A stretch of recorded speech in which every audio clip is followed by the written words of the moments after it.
Greetings, fellow investigators, and welcome to our video podcast, Into the Darkness, where for a change, my friends and I are playing KULT Divinity Lost. I'm your host, Tom Rayleigh. The scenario we are playing is called Leave the Whole World Blind. It contains violent and disturbing themes, so be warned. It was written by Matthew Sanderson, who is also our game master. This is a one-shot, but it's going to be longer than usual. That being said, let's begin our journey into the darkness. Matthew? Right, thank you very much, Tom.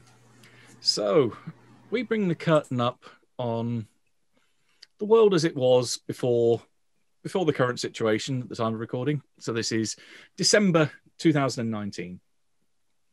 This is Rolling Hills, an exclusive gated community that's in the south side of Los Angeles. It's a very expensive neighborhood. In fact, it has the third highest median house value in the USA. All the houses are painted white. They have room for keeping horses, and it's a population of just under 2,000. So this place reeks money. There are 4 cars that have made their way into this gated community. Each one, as they pull up, opens the window to look at the guard on the door. They just nod with a fairly blank expression. The gates part, and each car rolls in. And they all start to make their way towards one particular house or estate that's fairly deep into the rolling hills. You don't see any other sign of life as you drive by. This is after midnight now, so the street lights are on, but the world is sleeping, or at least it is around here anyway.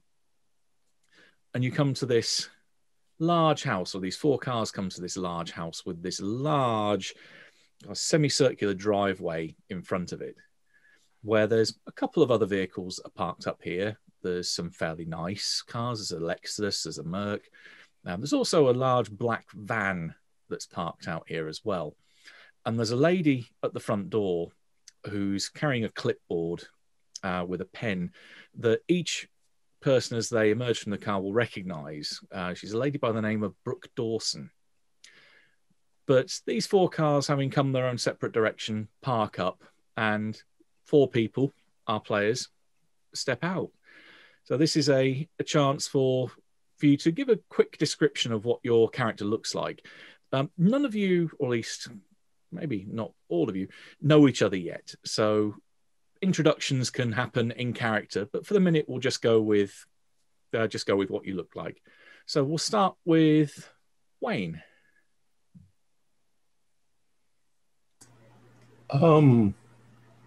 Do we actually have a description on here of us, or just that is completely down to you how you want to portray yourself? I'm about 5'11", dark hair, overgrown facial hair, not very well kempt. I'm a little disheveled. I've got bags under my eyes, and I have that sort of rosiness to my face that tells people that I probably drink a lot. Okay. And going around my screen in the order it's appeared, I'll go with Layla next. Layla is average height, looks mid-30s.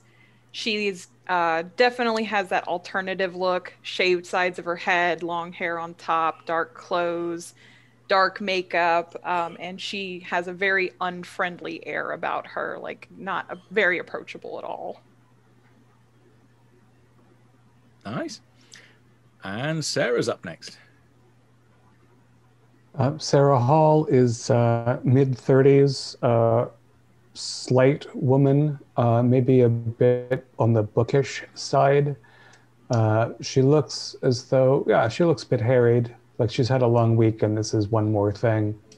And if she's flushed, maybe there's a glass of rosé an hour ago, but it's mostly that she's anxious about what is happening here.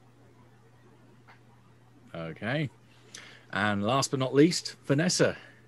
Vanessa Grant, 5'7", steely gray eyes, military fatigues and a 1,000-yard stare, combat boots, She washed out of the military, dishonorable discharge from the Special Forces, but we won't get into that. Very wiry, very quick, and probably went across the street if you're walking down a dark alley and she's coming up the other way. Right. So this very approachable, very friendly crew roll up to the house and each get out of their cars and start making their way towards the front door. Brooke, who stood there in a business suit, looks like she's had a long day too. This is maybe that she's even been wearing it for a couple of days. Has got a clipboard tucked under one arm. She just gestures for you all to come inside rather than talk outside, and leads you into this wonderfully opulent lobby for this house. There's marble flooring. There's a twin staircase that goes up either side of the room up to a balcony. You can see under the balcony, it's an open plan that carries through into this huge living room where there's a TV that's almost the size of a cinema, pretty much on one wall. This place reeks money. You can also smell, speaking of reeking, that there's also a very heavy disinfectant smell in the air as you come inside. But she waits for you to all come in and then shuts the door behind you and nods to each one of you in turn quickly and says, well, thank you for dropping everything and getting out here so quick. I'm sorry to call you out in the middle of the night, but we're on a bit of a clock.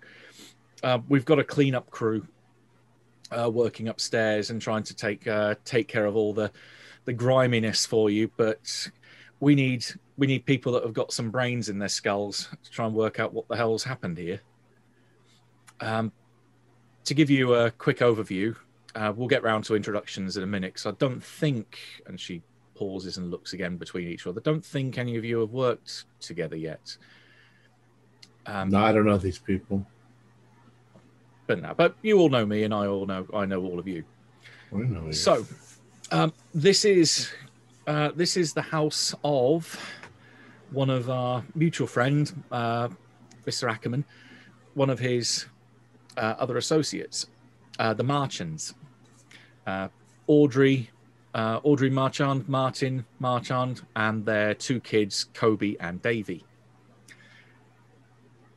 Oh, Martin, she pauses for a second and then says, was one of Maurice's money launderers.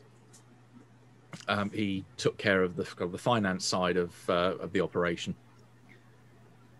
Well, he's upstairs. In fact, they're all upstairs currently. It looks, well, I think we can definitely tell how Martin died. It looks like someone took a large marble statue first to the back of his head and then to his groin, and has gone to town. That his junk is no more. There's just a bloody mess.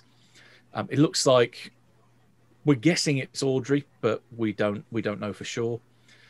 Put a series of zip ties round Kobe and Davy's throats, and then Kobe tried to cut the zip tie with a pair of scissors and then slashed her own throat in the process, and then bled to death, whereas Davy suffocated. And Audrey's upstairs in the panic room. We were called in by the team on the front gates. Morris pays them in case anything goes wrong with some of the folks that live here, because they're on the books. The alarm was raised by a neighbour at 8:05 this evening.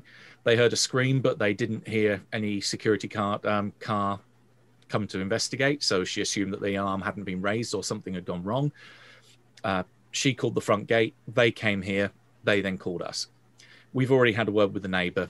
Don't worry about them. They're not going to talk. They understand the situation, shall we say?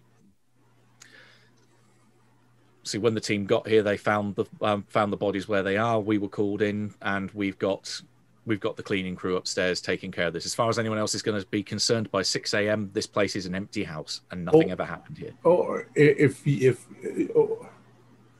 I'm curious why you called us in. I'm a detective, but you want me to go upstairs? They haven't cleaned anything else up yet, have they? I mean, no, evidence is going to be gone.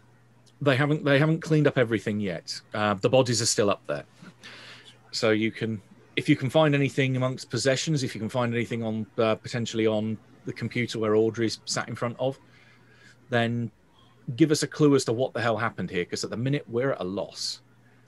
The only things that we're doing at the minute are getting rid of fingerprints, getting rid of anything else that might be incriminating that's not connected with this, and ready and basically willing to go at the drop of a hat as soon as you guys are finished. That's the point when we start getting rid of the blood out of this place.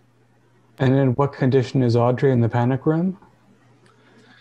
I think you'd probably best go and see that for yourself. Odd is the best way to describe that. Oh, Brooke, did this home have a security system of any kind? Cameras? Yeah, it's all connected with the panic room, Right. which is where Audrey's body is. Right. fine. Let's not dilly-dally. Let's get this done and over with. Okay. If you need anything, I'm going to be down here. I'm probably going to be on the phone coordinating. Can we smoke in here? Knock yourselves out. Thank God. I suppose All right. under the circumstances, it doesn't matter. And Brooke, the intention is not to call the police when things are cleaned up, but just to erase this family completely? Like I said, as far as anyone is concerned, that they were last seen earlier today, and that then at 6 a.m. tomorrow morning, they've just gone. Leave it as someone else's problem to solve. Is Audrey And- still alive? No, very much no. Okay. Wait. I thought she was in the panic room. She's not She alive is. in the panic. The body's in the panic room. All right, fine. Since- Well, Since the crew was doing fingerprints, was it Audrey that smashed in Martin's bits? Well, she had blood on her hands, and she had at least the prints that are left on the statue, the statuette. It looks like she was responsible. That's why we're going with it as the working theory is that it was her. And you said that she's the one who zip-tied the kids. Again, we're thinking it's that. There's no, unless it was someone else. That's in the the house, but again, that's hypothesis down to you. yeah, but it's 99% it's going to be gangland related, whatever. So that y'all know, I'm Wayne Bannister, and I'm a private detective. Not long ago in the LAPD. Oh, you know about that? How do you know about that? That's not important. You can just call me Sarah. I think the less we know about each other, probably the best. Yeah. Yeah, All right. Brooke nods. Says, "Yeah, I'll leave you to do introductions if you want to go. If you guys want to share skill sets or work out how to coordinate how you're going to go about this, that's down to you. But like I say, I'll be down here or in the living room, probably on the phone if you need me." And at that point, she wanders off. And I go up. I'm going to go up the stairs.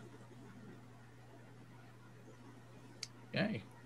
Anyone else following, or are you heading in Yeah, different directions? I'm going to head to the panic room. Okay, that is also upstairs. It seems like that's the first question, since Brooke didn't answer it. I'm not going to the panic room first. I'm going to the scene of the bloody mess with the husband and the kids. Okay. Where's Vanessa going? You're Oh, muted. you're muted. Speak up. Panic room. Okay, so you're all heading pretty much up the staircase in not single file, but definitely heading up there as a line and a group. The balcony leads to an arterial staircase, which then goes down each wing of the house, taking a right. There are a number of doors going off here that seem to go into different bedrooms. There's a small gym up here as well. A lot of it's also clothes storage. Then you get to the end of the corridor and it becomes a T-junction. Heading left goes towards what evidently looks to be one of the crime scenes, because you can see there's a guy stood a little bit further back from a body that's laying on the ground. He's carrying a flight case. He's got latex gloves on his, or like blue latex gloves on his hands, and he's waiting around, dressed in plastic overalls. He kind of just waves to you all and says, "Hey, when you finish taking a look at this, let me know and I'll start getting rid of stuff." You got a spare set of those gloves that I can use? Got loads of them. How many do you want? Yeah, just toss me one or two. He throws you. I don't want to touch this shit. And then, lying on the floor about 6 foot from him is a man that's face down on the ground. Looks like he's in like shorts and a t-shirt. So he evidently was relaxing or maybe exercising, but definitely he hadn't been outside. Not in this weather anyway. And he wasn't in bed, so probably not. No. Yeah. It looks like the back of his head has been caved in by the edge of a little statue that's about yay tall, that you can see would be quite at home in one of the many alcoves that go down the length of the corridor. Each one's got a pedestal, and then there's various statuettes that are upon them that fit the decor. They're all marble. Except this one, the corner of it is very heavily covered in blood, hair, bits of skull, where the back of the head is just this caved-in mass. Sure. And then it looks like there is just this halo of blood that's come out from the crotch region, and then the body's been thrown over, so it's facing down. But it looks like someone's used this statue to repeatedly pound the crotch area until it's like a meat tenderizer that's just gone overkill. Okay. Is the statue there? Yes, it's just it's sat on the ground, again with a nice blood imprint around the bottom of it. Looks like a small cherub. I'm kind of figure that if you got hit in the back of the head with this, I'm assuming first, then there should be kind of a blood pattern of a splatter. If he got hit when he was already on the ground, there should be like you said, almost a halo splatter. Do I see anything like that? Yep. I won't do any investigate a scene or observe a situation because you've pretty much described what you're looking for. So no, you don't roll unless you need to. Okay. But no, you had an idea in mind as to what happened, and the evidence fits. It does indeed look like there is splurts or spray of where he was hit when he was stood up. Then he's hit the ground. Then he's been rolled over, pound, pound, pound, smack, smack, smack with this statue, and then rolled back over, and the statue's been just dropped to one side. So I can tell immediately that he was hit in the head. That probably killed him. Mm-hmm. And then his crotch was. This sounds like revenge, like a woman would have done this to him. Maybe somebody he was cheating on with. So that's in the back of my head. All right, I'm going to just start looking around for other clues. Yeah, and sorry, Matt, that stuff we all sort of saw from the T-junction, or that was specific? Okay. Yeah, because it's in a very wide corridor, so you would all get a chance to see it when you get to that corridor, or when you get to that junction. That's to the left. Those of you that are heading to the panic room, that is very evidently to the right. So you can see this as Wayne starts going forward, sort of talking with the guy that's there, puts on his gloves and starts having a look round. I think everyone else wanted to go to the panic room, so that leaves Wayne on his own then. Okay. So the panic room itself, the door is quite blatant. It's not like a bank vault style door, but it is very evidently a reinforced steel armored door. You'd think also then likewise the shell of the room will be something similar, even though it's been covered over with wallpaper and paint to make it look a bit more homely. The door is very slightly ajar, but you can see there are lights on inside. I'd like to catch some of those gloves too, now that I know what we're in for and I've seen some gore, since the fellow seems friendly. And I'm happy to go first and push the door open once I'm... I don't bother with the gloves, but I go, Sarah, if his wife killed him, how's she dead? If Brooke didn't want to tell us, it's got to be fucked up. Well, getting a couple of pairs of gloves from your friendly neighborhood mobster down the other end of the corridor. Again, not a problem. He throws you a couple of pairs. Pushing open the door, you find over to your left there's a bank of TV screens and evidently what look to be inbuilt computers in here, which control the CCTV network. There are very small, discrete cameras that are positioned, giving a good wide view over all the corridors that you've seen up here so far, and lobby, and the outside. They are completely off. So someone flicked the switch and turned all that off. But there is a computer which is sat opposite that on the wall to your right, and that's also off. But there's the first thing that hits you before looking at the detail here is the smell of burnt electrics. So it looks like maybe a looks like a plug maybe exploded, because there's definitely that kind of smell in the air. Maybe even a power supply went pop. But sat at a quite large monitor on a single tower PC unit down by the side of a desk up against this wall. That screen is off, but so the lights above it are on. There's a chair which probably is would be a good gaming PC chair. So quite high back, quite wide, armrests on it. Something someone could sit down there for a long period on and be quite comfortable. The body you presume that sat there is Audrey, as it was mentioned. She's up here and she's the only body around here anyway. Is completely naked. You can hear the very intermittent buzz of what you presume might be a vibrator that's still in place. There's what looks to be, if you have a look around the rest of her, almost like a plastic rectangle that implies that there's an anal plug which is still inserted, a couple of nipple teasers, and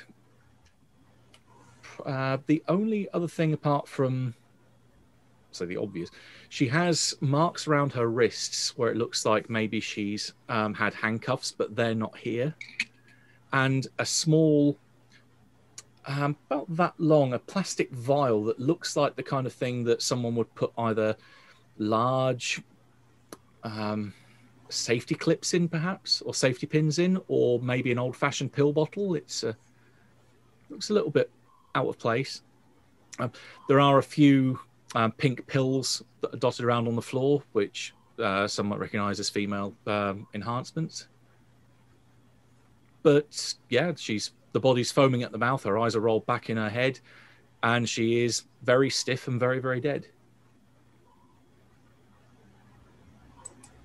Well, I wouldn't have... Go ahead. You said the computer she's sitting in front of does appear to have power. You said there were lights.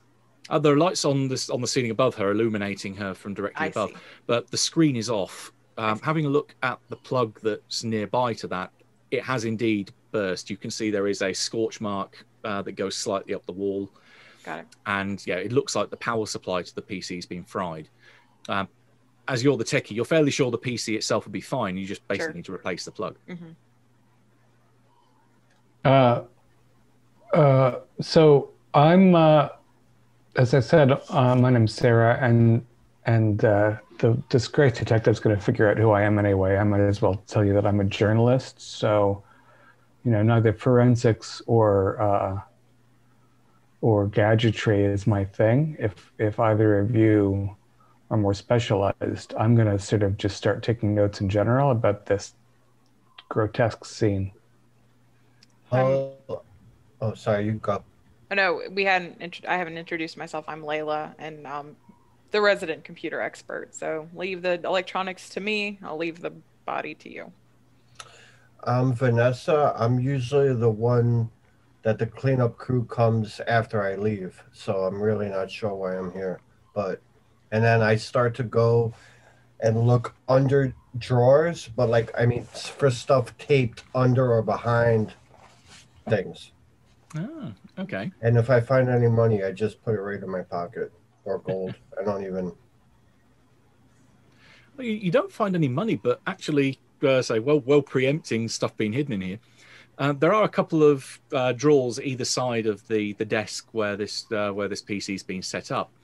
And you do indeed find a packet which is taped under the top of the very first drawer. So you pull the drawer out and then reach in, and then you can pull stuff out from there. And you find a series of letters that have been bundled together in one pack. that are all from a fairly recognizable mortgage company. And scanning through some of the correspondence, it looks like the property that you're in, going back probably about a couple of weeks, has been remortgaged. I would have just tossed them over to Sarah and kept searching. No worries. Look, Yep, there seems to be the only thing really hidden here is that there's paperwork from the mortgage company that is deliberately hidden and taped up underneath the inside of the drawer. You also find a business card for a therapist, Margaret Haywood, has an address in Torrance, which isn't too far from here. But otherwise, it's all seemingly mundane stuff that's been left in the desk drawers. And who took out the new mortgage? And how much money we're talking? You're talking the best part of $20 million that was paid for this place.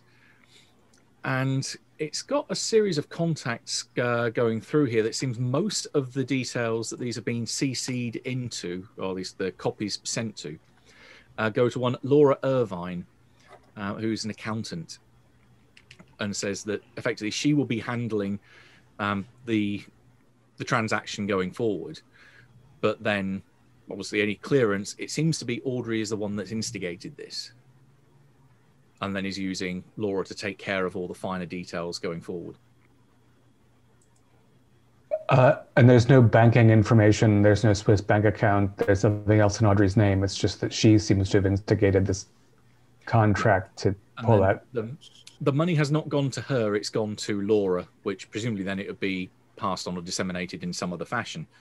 But yeah, it seems like the money is routed through the accountant, and where it's gone from there, that's not in the paperwork.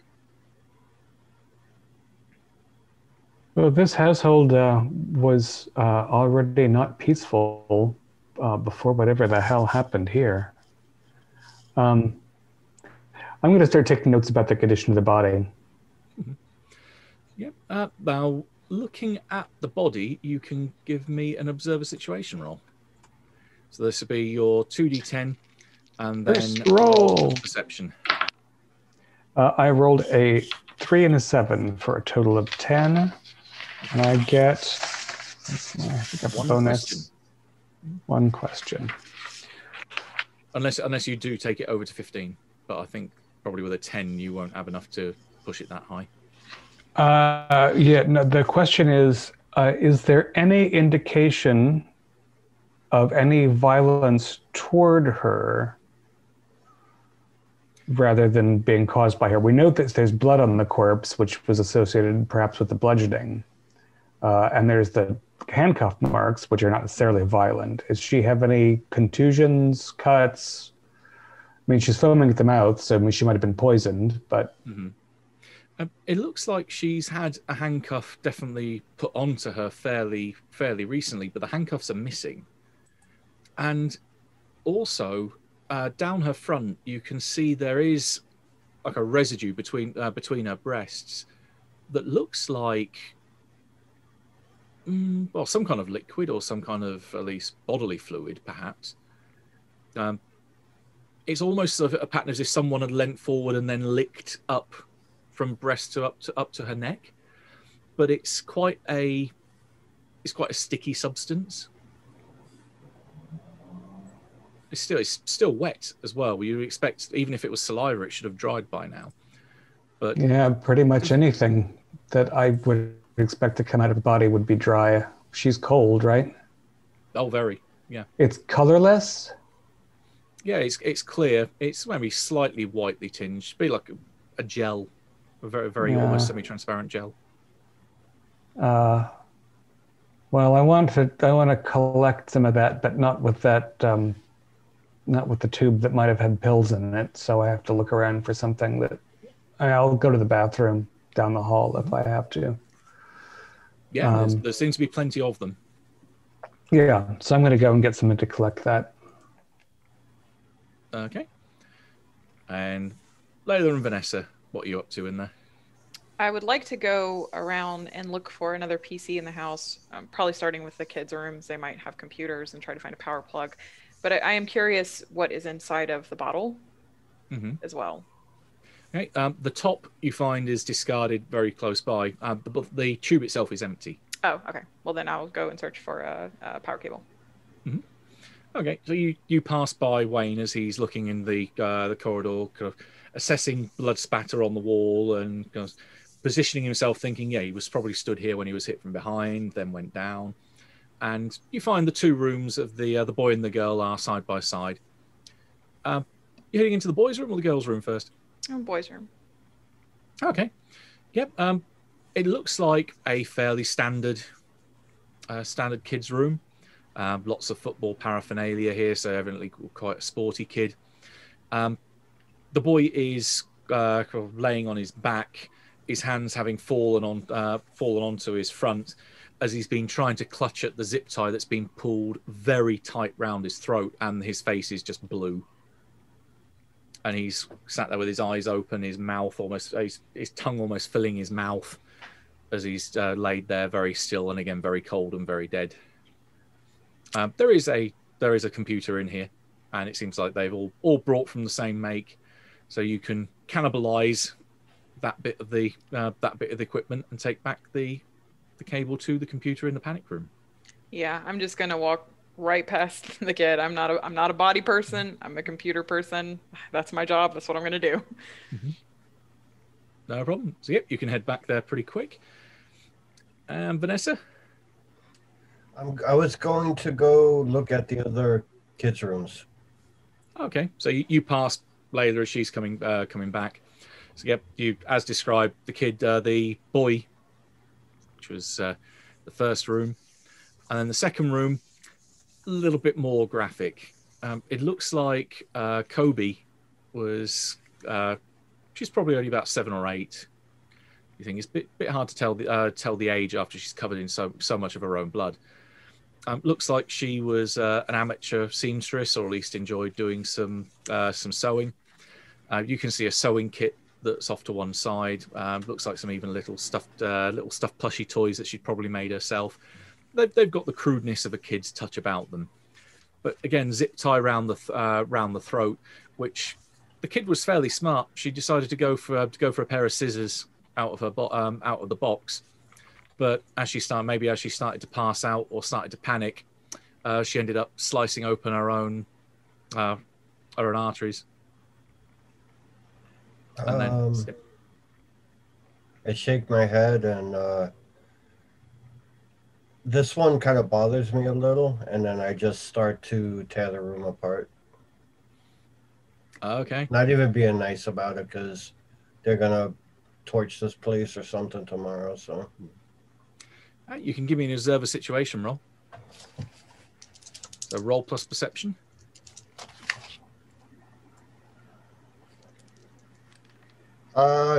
10, 15 plus 1 is 16. Yeah, you get 2 questions. What do you want to ask? I got to ask them from the chart, right? I always use them as kind of example questions. So if there's anything that's not there that doesn't cover what you say, what you want, a specific thing you want to ask about, you can always use those. Was the body brought, they were done in separate rooms. Does it look like she was killed somewhere else and brought in here? It looks like someone got very close to the bed. The kid was probably asleep when someone put the effectively the noose around their neck and then just pulled the zip tie really, really tight in one swift motion. Now, the other question would be, from looking at, I forget the name, assuming the mother was the last one alive, would she have the physical strength to do that with the zip tie? You think so?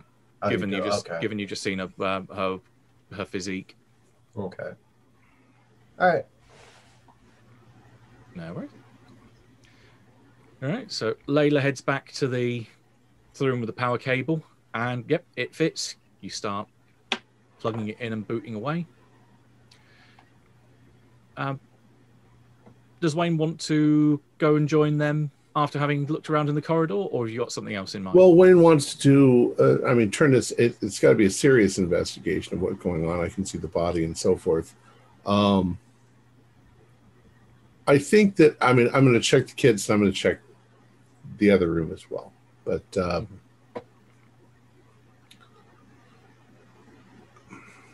I guess I'm gonna. I can. Can I roll for investigation? Yeah, sure. Investigate is a move. So roll plus reason. Roll plus reason. Where's my reason? Yeah, so I just barely passed with a 10. Okay, so you may ask one question.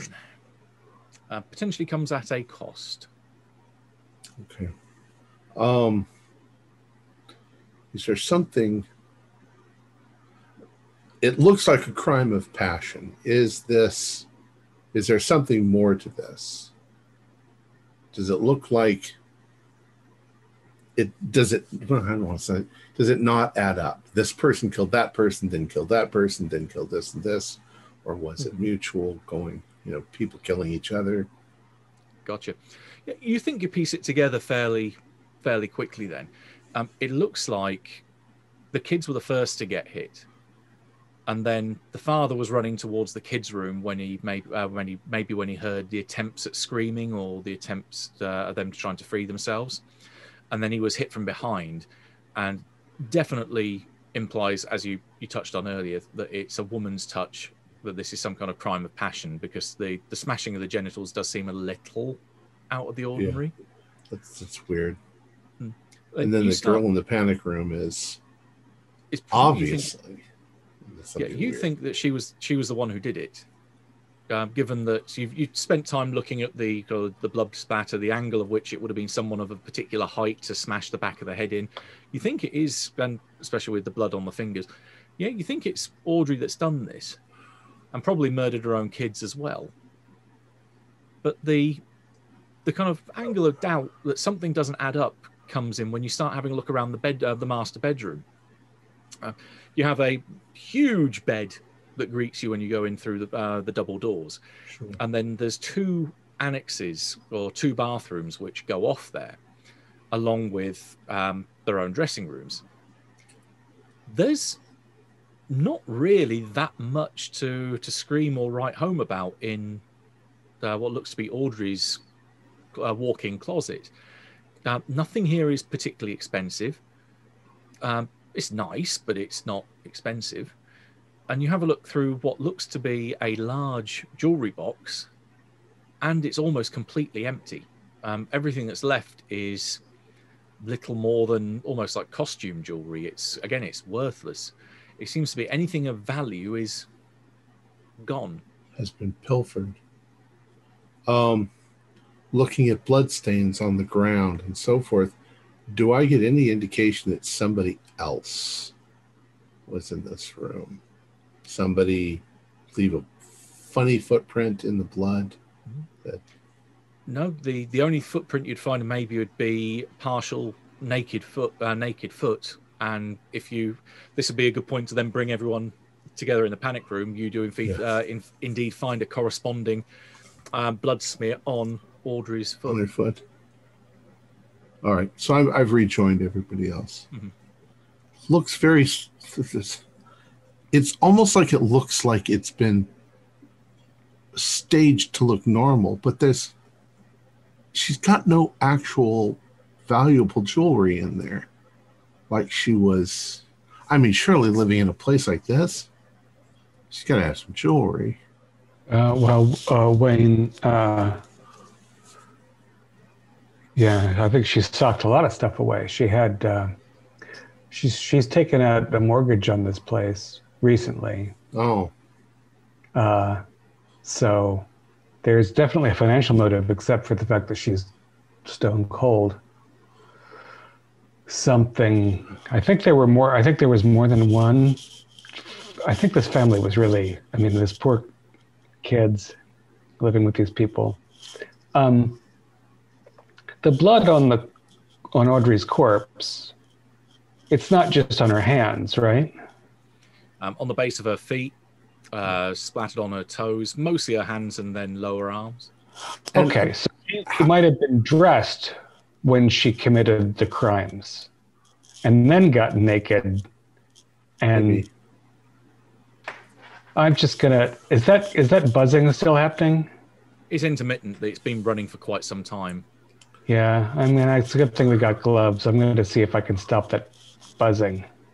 Okay. Yeah, there's a switch on the base which you flick and it mercifully stops. How did you say that Audrey died? Did she cut her throat? Did you say? It looks like she was poisoned or poisoned herself. And I'm going to, it's time to take up. There's how many pills on the floor? There's probably about 5 or 6. And they're a good fit for the empty bottle? You'd expect these to come out of like a normal mainstream box. This is something you could pick up at a pharmacy. Uh-huh. Does it have the chemical? What is it? It has a stamp on it. It's a female pleasure enhancer. I think they call it the pink pill.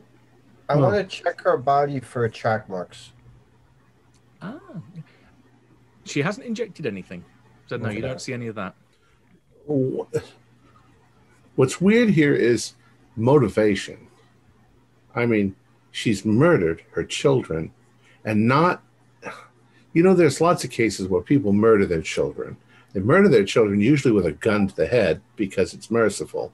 They shoot them in bed. The cat never knows anything. But this is insane. This is choking them to death. And there's the crazy ones where they drown in the bathtub, but then there's usually some delusion going on. But I think there's some delusion going on here. I just can't put a sequence of events in order that makes sense. And the sexual fetish stuff. Listen, I wasn't going to say anything because I'm very sure Maurice doesn't want this information widely known. But looking at the way her body was found, let's just say I heard a rumor that way before she and Martin got married that she was a sex worker. I don't know if this ties in at all. Maybe it's irrelevant, but... I don't know. I mean, I've known some sex workers, and I don't imagine that after giving sex work up for a while that it suddenly just explodes out into you and you jam things up your butt. I'm not saying she did it. I'm saying what if you think from her revenge past came back to her? I think that's possible. And if she sold her jewelry because they're having financial problems, that would seem to indicate that she actually was trying to fix the situation. This doesn't look like she's fixing the situation. This mortgage was hidden, taped behind the desk. That's weird too. If she was trying to collect money and either take a trip and leave, or she was on junk or crack or heroin and she sold her jewelry, she sold her fur to satisfy her needs. And by looking at her body, she takes immense amount of stimulation to feel something. Or something was stimulating her externally. I'm wondering if the pills she were taking were adulterated in some way. So, she's got these she died in a highly aroused situation or an attempt to feel arousal. There was some kind of sexual play because she couldn't take handcuffs off herself. So what if she OD'd on these pills, or these pills were laced with something, maybe intentionally, in an attempt to punish Martin for working for Maurice? That's also even assuming that these pills actually have an effect. A lot of these things are cheap, sawdust. She was foaming at the mouth. Yeah. She did die foaming at the mouth. Something had an effect. This is the aftermath of what happened that we're seeing right now. I want to look around, see if there's any evidence that they were doing okay, that they were going to the park with the kids, that they were going to Disneyland and stuff like that. Because I find it hard to believe, I've seen worse, but I find it hard to believe that a mother did this to her own kids. Could this be could she have been posed like this post-mortem? Well, I mean, or drug, like you say, she could have been drugged. She could have been hallucinating. You're fairly sure from, say, as you came upstairs, there's a nice little montage on the wall of all like family photos of things, as you say, like trips to Disneyland, going out across the country. fairly sure there's the New York skyline in one of them. There's one taken up by the Hollywood sign. It seems to be nice, happy smiles, nice, happy, average family. You can give me a read a person roll, almost like a retroactive thing, to see if you can gauge anything from their expressions. And what's the 00? 20. Oh, that's good. Yeah. So I was going to say plus intuition, but you're already over 15 plus, so that's fine. So you get to ask 2 questions. Intuition 0 anyway.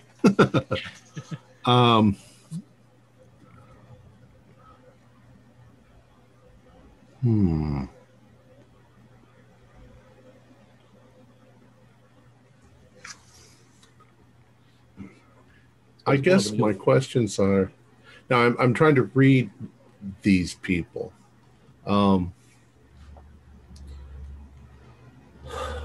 I can, without even the roll, I can read that something very weird was happening here. I want to read if her and her husband had a weird fetish, kinky lifestyle when their children were put to bed.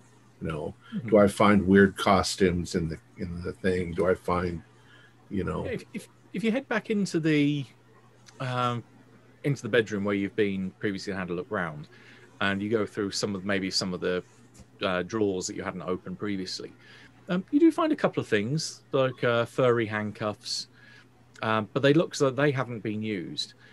You do also find like a glass dildo. You find various things, but it's all geared towards her.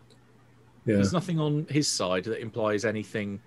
That it's all the fetishism is all taking part on her side of the relationship.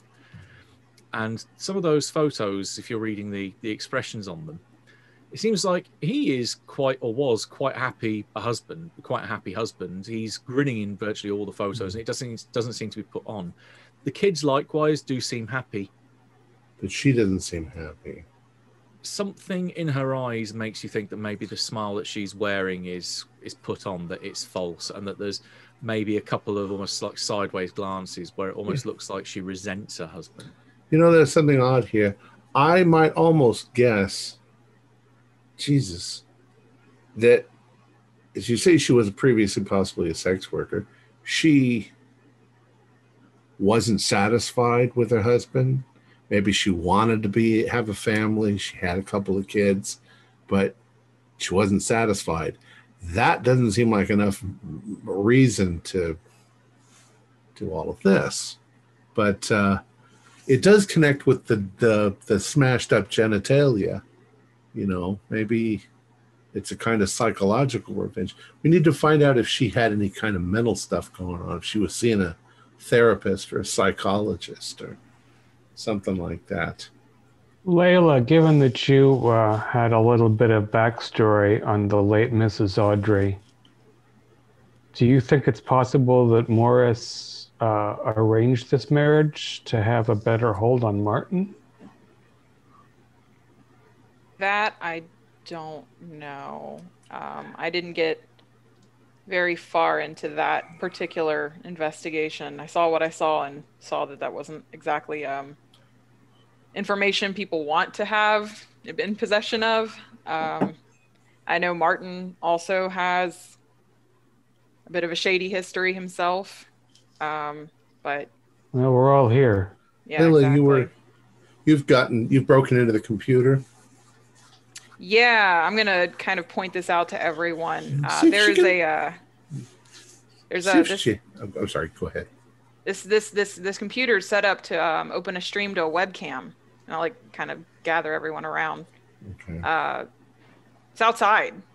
I'm assuming, Matt, we can see what the webcam is. So security cam outside. Well, when I say outside, I mean it's not in the house. It's to an external location. Oh. At the minute, you're looking around it. For those of you that have got maybe any kind of technology, you're looking at a little shortcut on the desktop that's set up to a VPN that you're pretty sure would be the way that someone would access the dark web.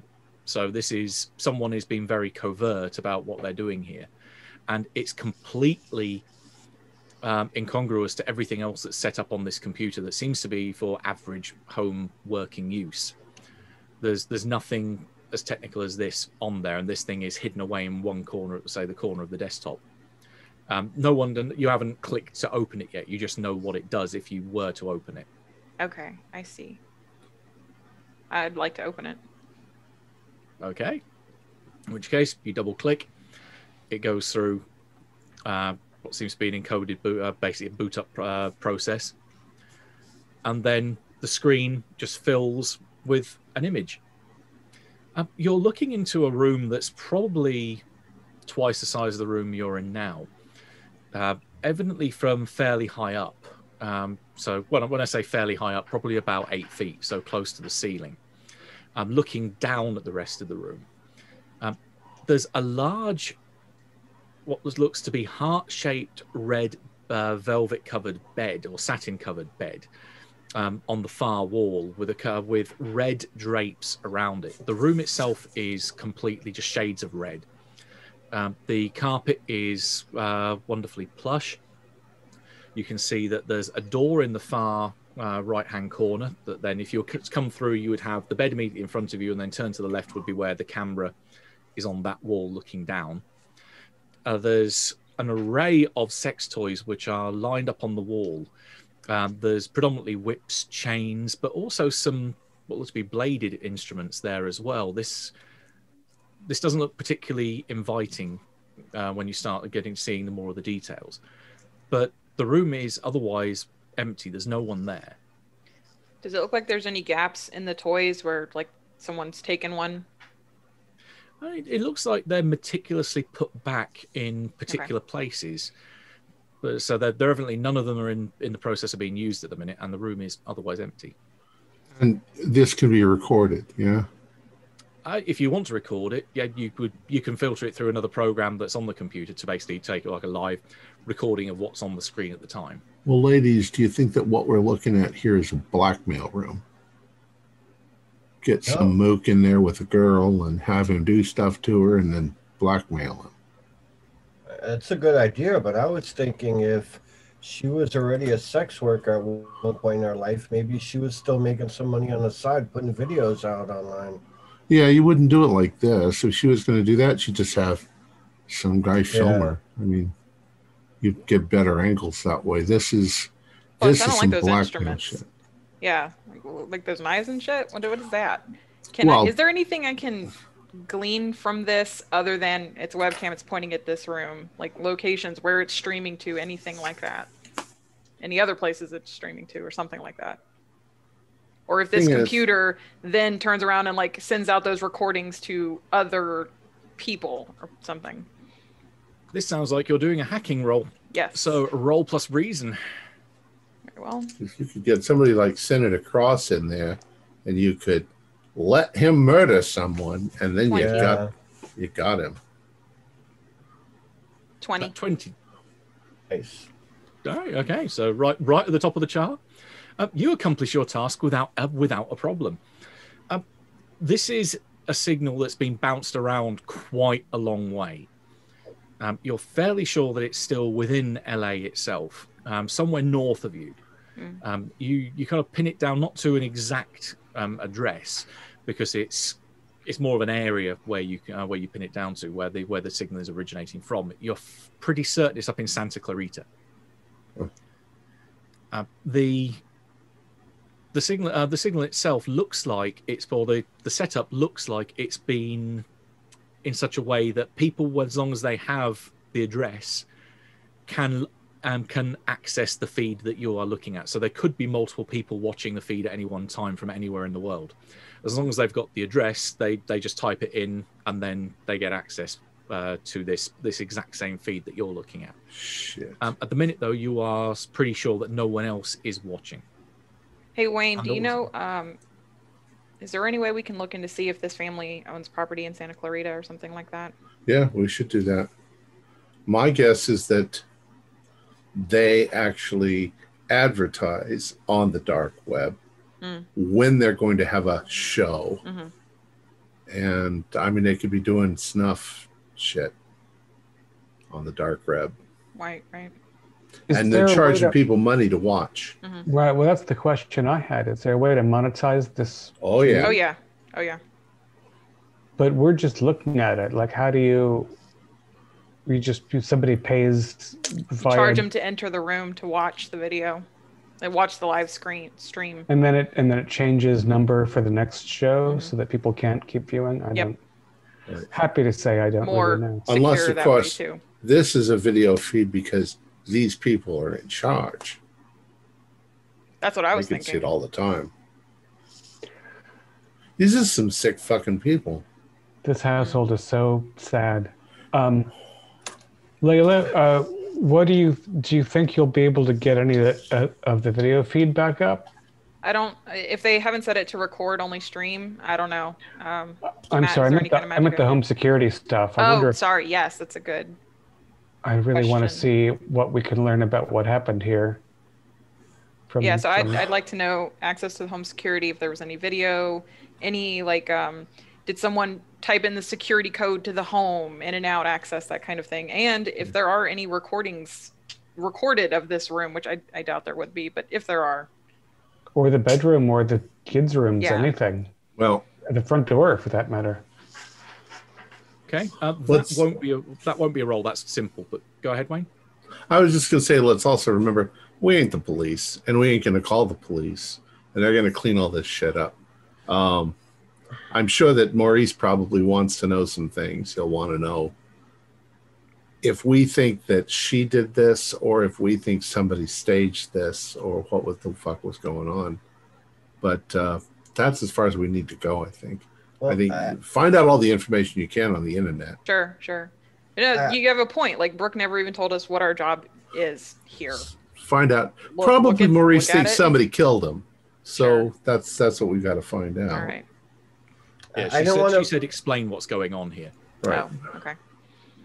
I didn't want to bring this up and keep this between us for now, but when I first got out of the military and I got I was working in LA as private security, I was brought out to a mansion and they told me to come fully armed, protect the guests. I heard screams coming from a room. And I went into the room and they were killing people in perverse manners. And anyway, was it a red room? No, they had these devices set up and they were lowering people anally and vaginally and tearing their bodies apart on it while a crowd of rich people watched and cheered. Were these people there? This woman, her husband? Don't know. It's kind of how I started working for the boss, because I unloaded into the room. Where did this happen? It was at a private mansion, and it's some club. It's a exclusive club. Where? Here in LA? They rent out places. Yeah, in LA.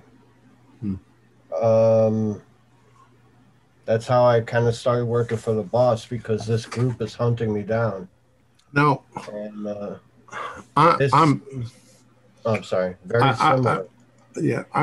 I'm sorry. Maybe I'm a bit old school. Maybe I'm a fool. I'm a dude and you guys are ladies. Is this too much for you? I mean, these people get into some sick shit. I mean, if you've ever looked on the dark web, there are people who pay people to stomp on kittens. It's not fucking my first time insane. In the dark web. Not my first time in the dark web, Wayne.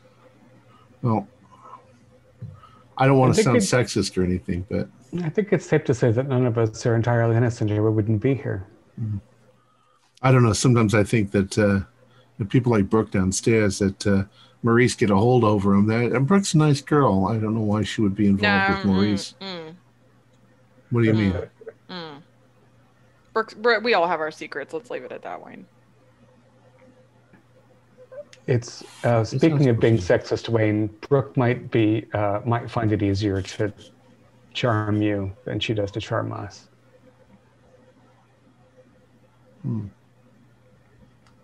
Brooke's hands are just as dirty as the rest of ours.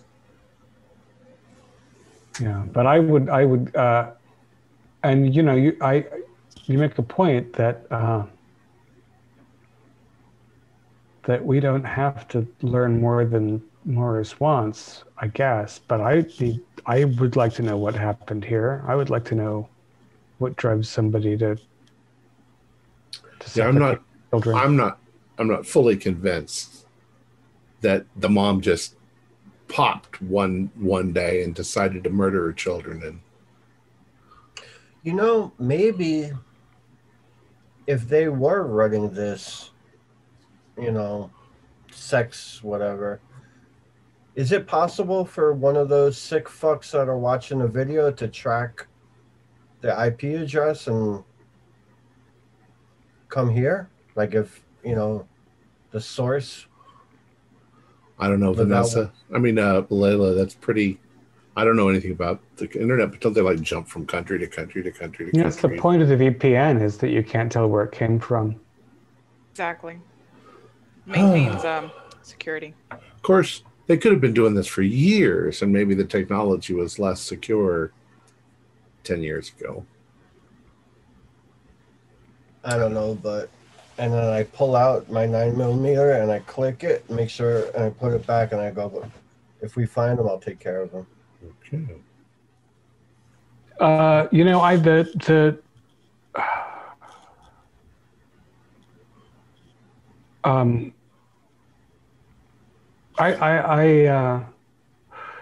Layla, holler if you get anything from the security cameras, because I'm really curious. But I'm going to take a look around the house and see if there's something. I'm tired of being in this room with this dead woman.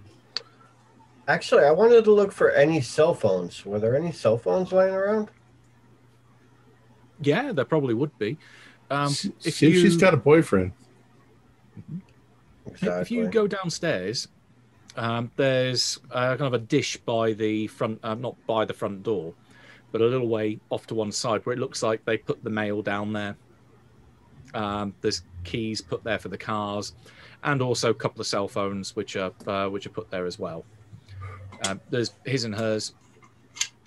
They are both locked, though. You do have to enter a passcode to get in there. Oh, does it have a thumbprint recognition? I'll just go up and use their thumb. Yep. In which case, after a couple of, it's not that one bloody smear on a phone. Is it this one? Yeah, there we go. You open up Audrey's phone, and it looks like a standard smartphone. Looks like she played a lot of Scrabble online with people, so stuff to pass the time. But other than that, there's nothing that really seems particularly incriminating at all. About the same time, Layla's going, I was trying to type this out as people were talking, but I'm not that quick a typist. You do indeed notice that there does seem to be a trigger event that seems to have sparked whatever happened here.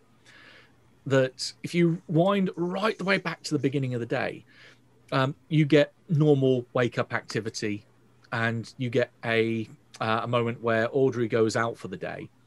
And while she's out, there's a delivery. And it's just a small padded envelope that comes through the door, but it's evidently bulging in the middle. And it was just put on the side table where those keys and that where those phones were. She comes back later in the day. It seems like either people have forgotten about the envelope, or that she's just missed it entirely. But eventually, it looks like the husband's told her, "Oh yeah, there's something by the front door for you." She goes to get it, takes it into the kitchen, tears it open, and stares at the contents for a moment, and pulls out that brown vial with the plastic top. At that point, she is grinning from ear to ear.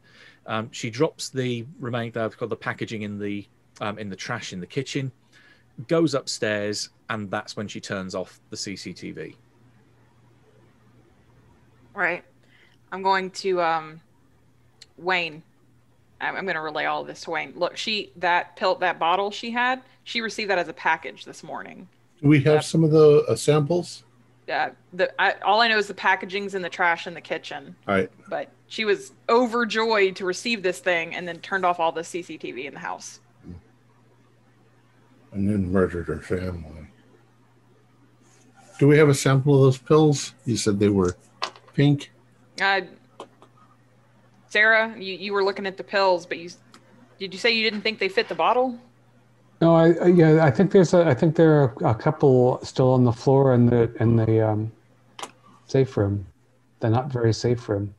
I'll go collect. Yeah, is there like a label stamped on them, like some kind of name or something?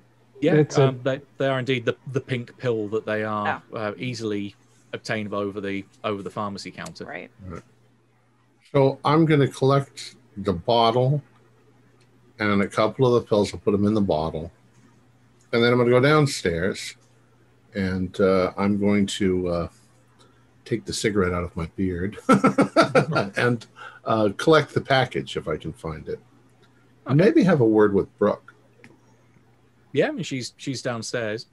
So you go down there, you can find it still. It's the last thing. Well, in fact, the second to last. Yeah, second to last thing that was put in there.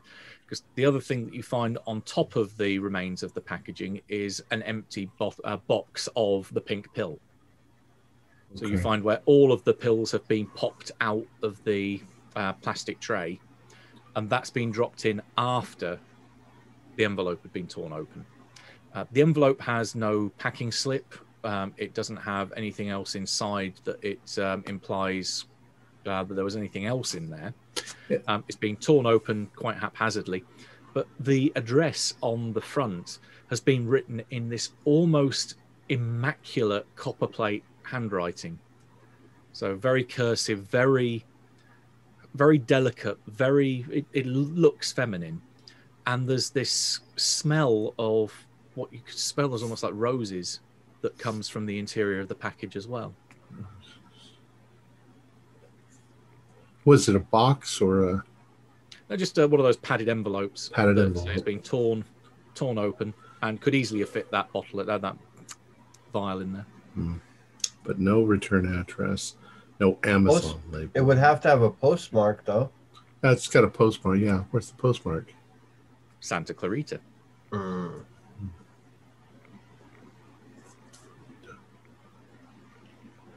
right.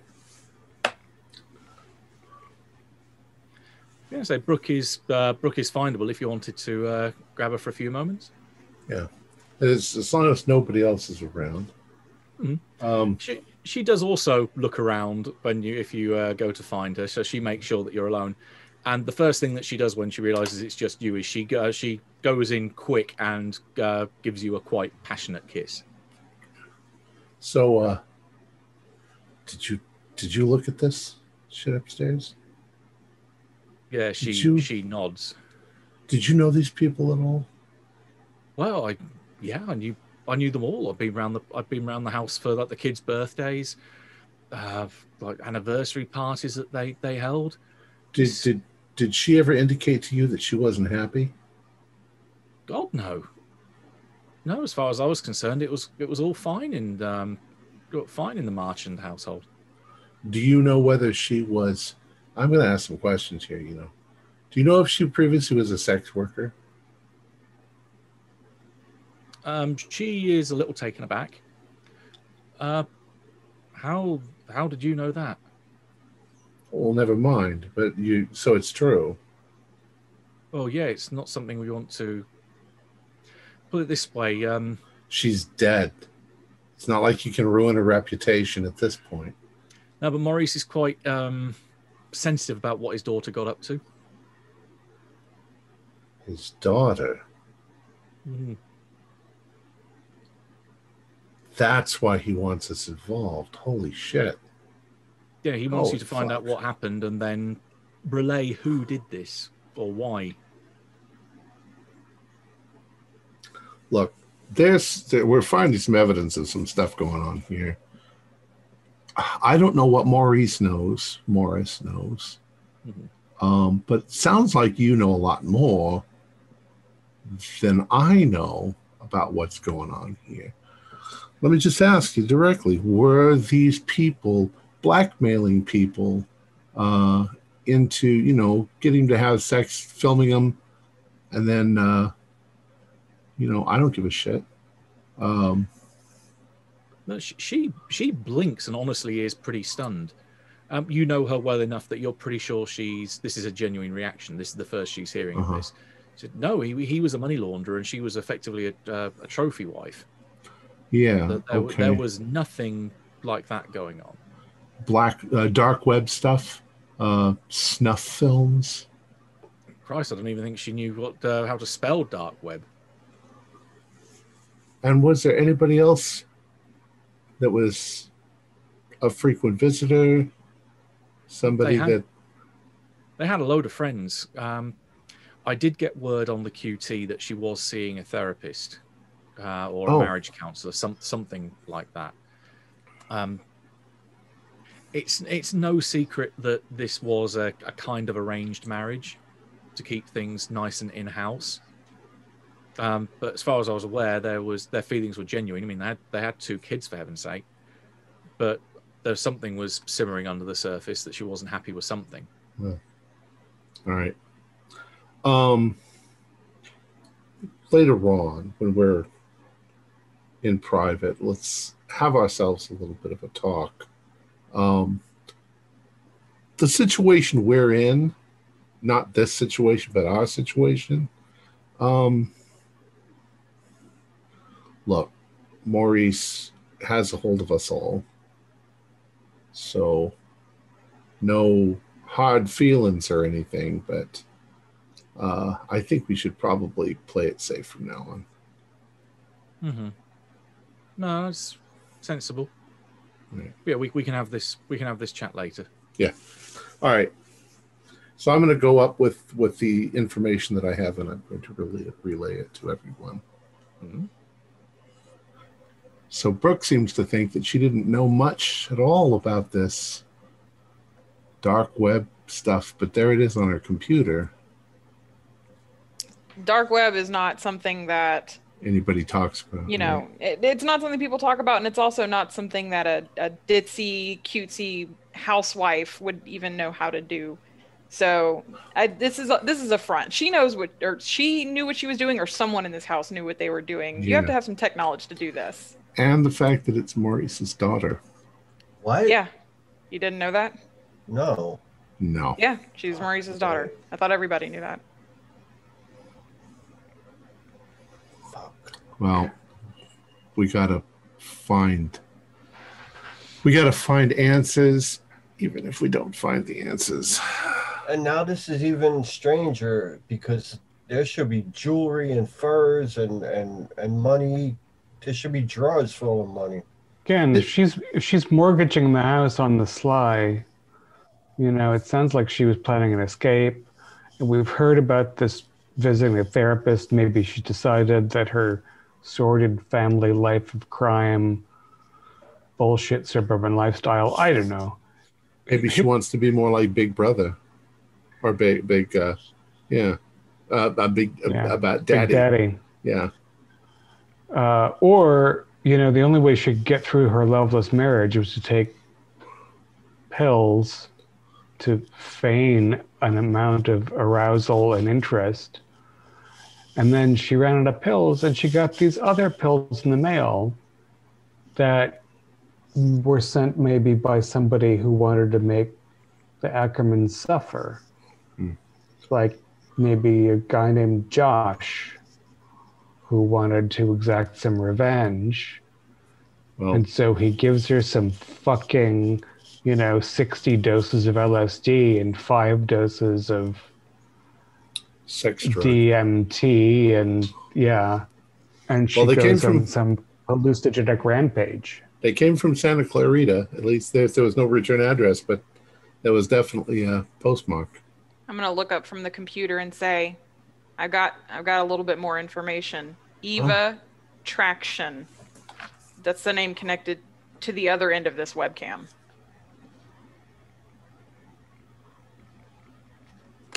Probably. Guys! What? Something's going on. Something's going on the screen. As Layla points back, You've all been talking and paying more attention to each other rather than the screen that's still showing the webcam.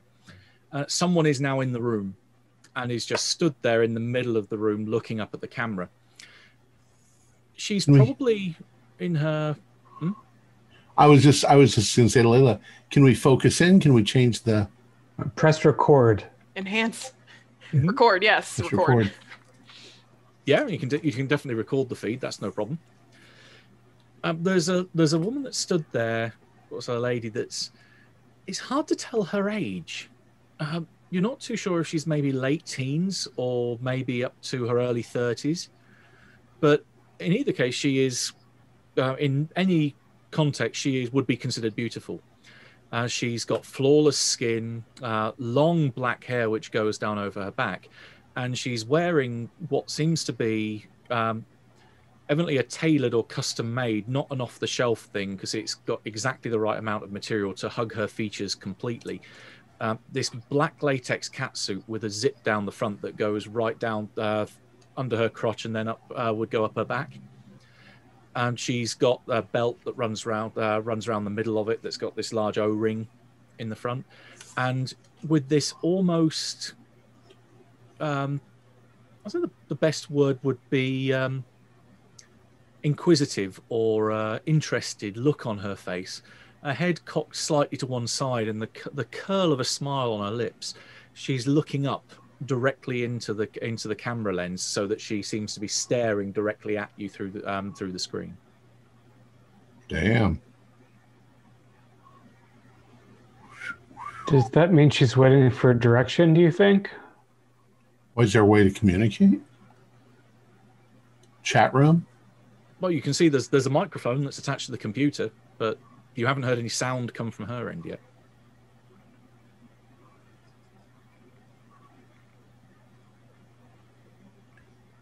Hey, baby. I know, sorry. Yeah. Wayne, you have any ideas? I'm a little out of my depth here. I see there's a microphone. I don't know. Do we try to say something to her? Yeah. Hey, baby, what's your name?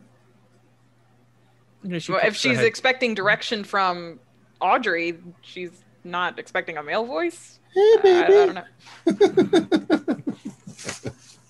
She cocks her head to the other side as you say that towards the mic, just saying you're a bit out of your depth. Yeah, she's right. Hey, Vanessa. Forward. This looks like it might be more up your alley. I lean over to the microphone and say, "You may begin." We're not here to watch a show. She walks over in what could be described as a provocative manner. So one foot in front of the other. It's almost snaking her way across the floor until she comes up. For a second, it seems a bit... Proportion seems to get a little weird. That you know from the view of the room that you must be fairly high up, but somehow she seems to be walking directly up to the camera. And then just again looks at you with this smile, blows a kiss towards the monitor as her hand comes through the screen and just pushes down one of the function buttons on the keyboard, and the whole computer just shuts down as her hand pulls back through the screen. And you can give me a keep it together roll, please. What would be the willpower? Okay. 6. Oh, Well, my keep it together is at a +2, but since I rolled a 3, that doesn't matter. whoa, okay. 17. Ooh. Oh, you're remarkably fine with this. I got Not very shocking. I got a 14. Okay, so Layla is like, it's any given Friday night on the dark web. Wayne is a little bit more shocked. You have a list of options to choose from under Keep It Together to how you wish to react to this, and each one has a either a stability or relation mechanic tied next to it. However, for Sarah and Vanessa, yeah, this isn't this isn't right. That shouldn't fucking happen. I mean, this isn't the Matrix. This isn't sci-fi. A hand just came through a monitor, hit the keyboard to turn the computer off, and then went back into the monitor. I mean, this shit ain't normal. You can cross off 2 stability each for that one. That's me? Sorry. For Vanessa and Sarah, yeah. I'm react as you wish. I am going to be scared, so I lose 1 stability. Okay, that seems a perfectly reasonable. Holy shit! Reasonable reaction there. What the fuck was that? Shit, we lost the connection. I'm gonna try to just boot up the computer again. Did you not see that? This is like the Ring shit. She From that knows where movie. we are. She can get here. Maybe she can. It's not the weirdest thing I've seen on the dark web. Let's just leave it at that.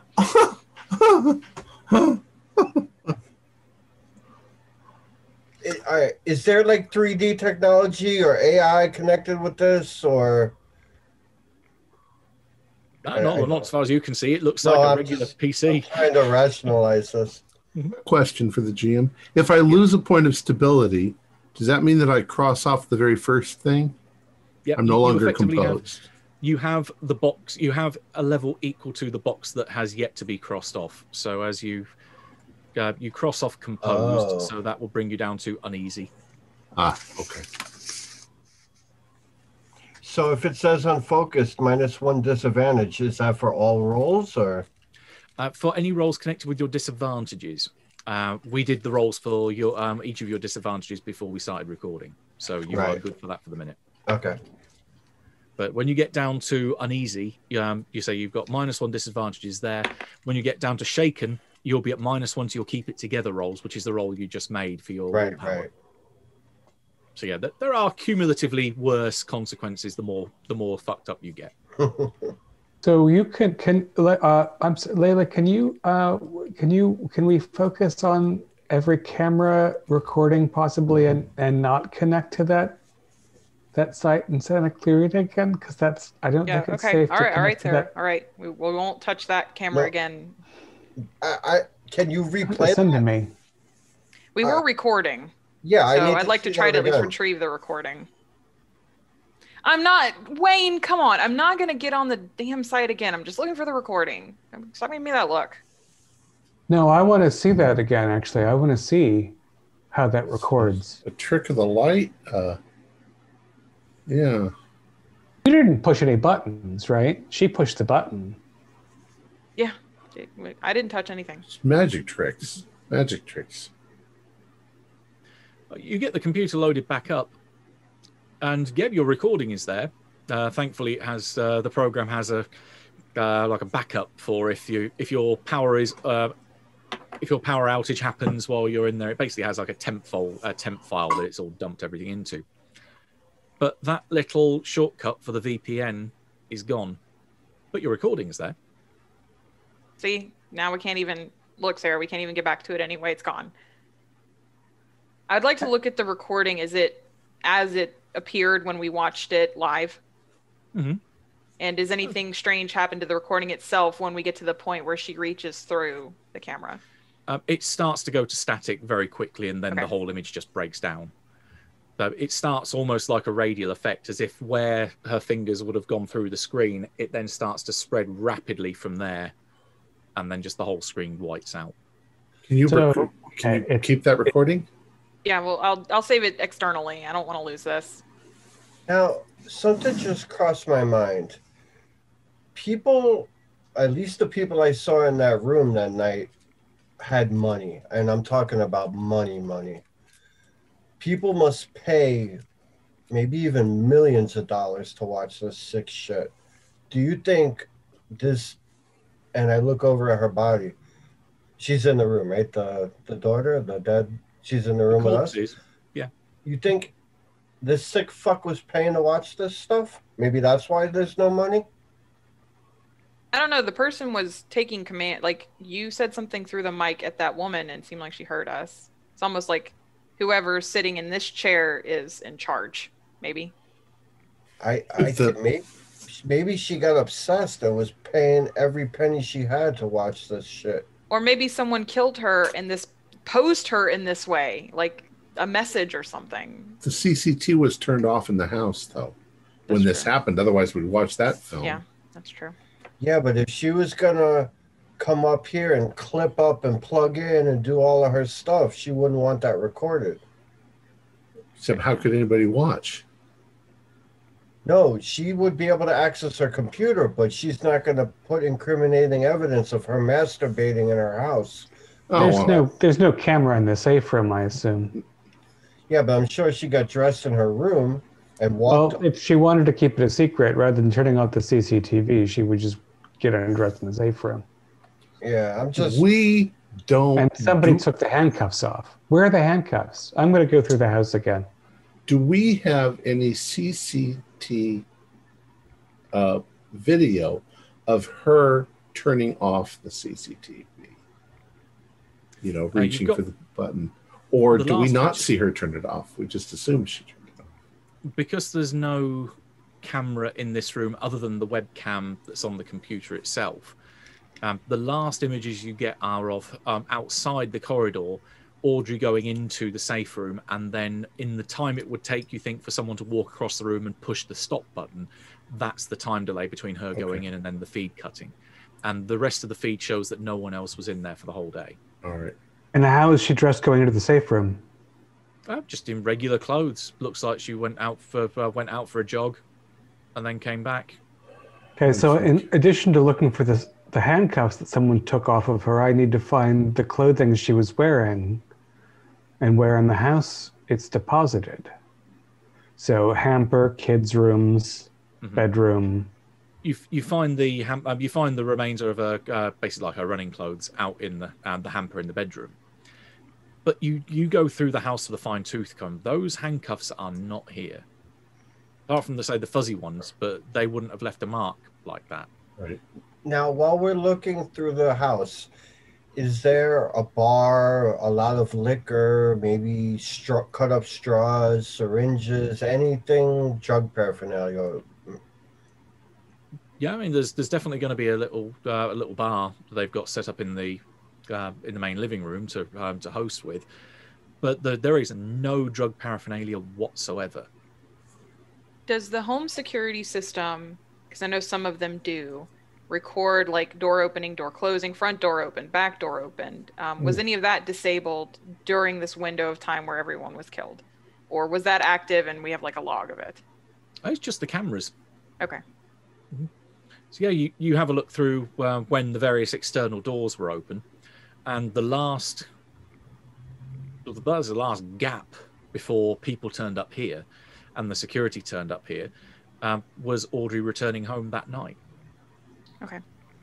Well, it's doesn't crazy. Seem like anyone else came in until the security team found it. Right. Okay. Well, now I'm going to say stuff that's absolutely fucking crazy, because we see her going into the room. We assume she turns off the CCT, and then the murder happens. The murders happen. But we just saw something come through that screen. So something could come through that screen and do something. Look, remember, I gave you that name, Wayne. I think we need to do some digging into that name that's associated with the room on the other side of this camera, because if she didn't own this, if she's not the admin behind this room and someone reached through and killed her, they're going to be tied to that person, that name. Do you think that woman was Eve Attraction? Maybe. I don't know. I went into this thinking that Audrey might be like the admin, like in control or something like that, but maybe that's not the case. Maybe, sometimes you have these dark web rooms where users can request something be done over microphone, and then like you just get charged for that request or something. Maybe that's the case. Maybe she's just a user viewing this happening, making a request, do this, do that. Someone reaches through and kills her. And if Miss Grant here, Vanessa, if what she guessed is correct, and there's millions of dollars involved here, I'm not so sure we should solve this one, but Because then what do we tell Maurice? Those Wayne? those people will destroy us. Yeah, Well, that's I the mean, we question. could tell him about it, but it's like, you know. I think we should also ask Brooke whether she knows about Eve Attraction and whether Eve Attraction is That's a a question. Yeah. property that the Ackermans know of. She seemed to know these people and said they weren't really into shit. So Maybe this was Audrey's secret shame or something she did for herself. Well, Maybe. I mean, I think it's more likely to be Martin's secret shame. And that's why he was murdered in the way he was. She murdered him for that, yeah. She found out what his things were. And, you know, and I even think, and I this is still under the assumption that she was drugged maliciously, but maybe she felt like what Martin was into was a taint on their children. Because it's very hard for me to imagine what would cause anyone who was in their right mind to murder their children in any way, let alone cruelly. I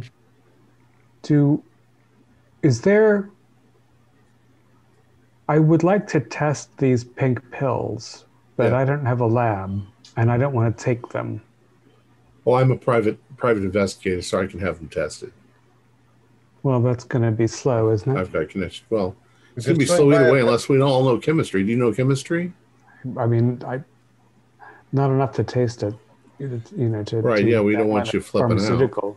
Well, just go buy a pet store, buy a dog, and feed him a pill. Yeah, bullshit. What the fuck kind of a person are you that you would just kill a poor animal? I've killed people. What's a dog? Look, people are much worse than animals. Don't family annihilators do what they do, or sometimes, to like with the idea of starting a new life? Like, I'm done with this family. I'm starting a new life. Sarah, you said you found some evidence of like holdings, mortgages, something like that. Everything indicates that Audrey planned to go somewhere else in terms of the finances, but in terms of her behavior, she's very much at home. So let's put everything into the timeline. Their life is not so great. Maybe Martin's got some weird sex thing going on the side. Maybe he's not satisfying her, and yet he's satisfying himself with this weird shit that's going on. She gets some sex pills that have been tainted. She takes them and kind of flips out. Maybe she finds out what he's been up to. She murders her kids. She murders her husband with the intention of leaving, like you say, but the pills have been tainted and they kill her.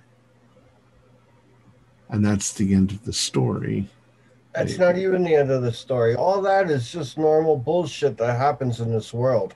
What the fuck was that with the computer? I don't know. Maybe we're on drugs at this point. I don't know. That was... the recording just shows a glitch, an anomaly. So maybe we saw something screwy that we misinterpreted.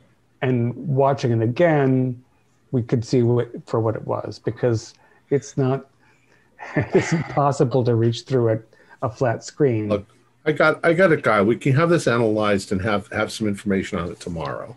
I have a feeling that this Eve Attraction's probably not in any well-known records. I'm going to do a little bit more digging. It sounds like a fake name. Well, yeah, I'm going to do some digging on the dark. She's on the dark web. She's obviously a presence here. I want to see if there's any information on her on the dark web. It's like, remember, with her little skin-tight outfit, I kept thinking of Emma Peel from the old show. Emma Peel, M. Appeal. Right. Play on words. In this case, it's Eve Attraction. Right. Evenings but I want to know if there's a way to trace who this name belongs to. Right.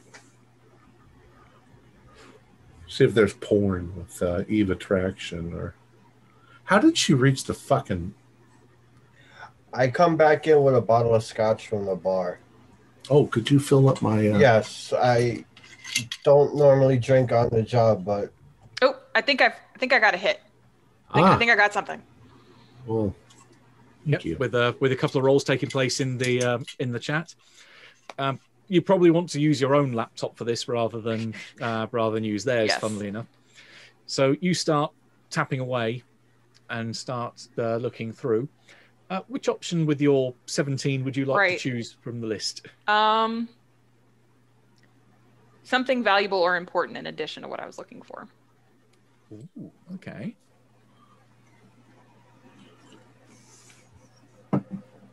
Oh, that's nice scotch. Yeah, it is. What is that, Lagavulin? Yeah, whatever that says. That's nice. Not only then do you find where she is, which is what you were looking for to begin with anyway, you also have contact details for her. Bingo. You find that she started off about, this is where the timeline starts to get a little weird, about 20 years ago. She didn't look that old, no. Precisely. With cards, like business cards that would be tucked into phone booths with the name Eve Attraction and then having numbers on them. This is kind of back before porn really took off on the net.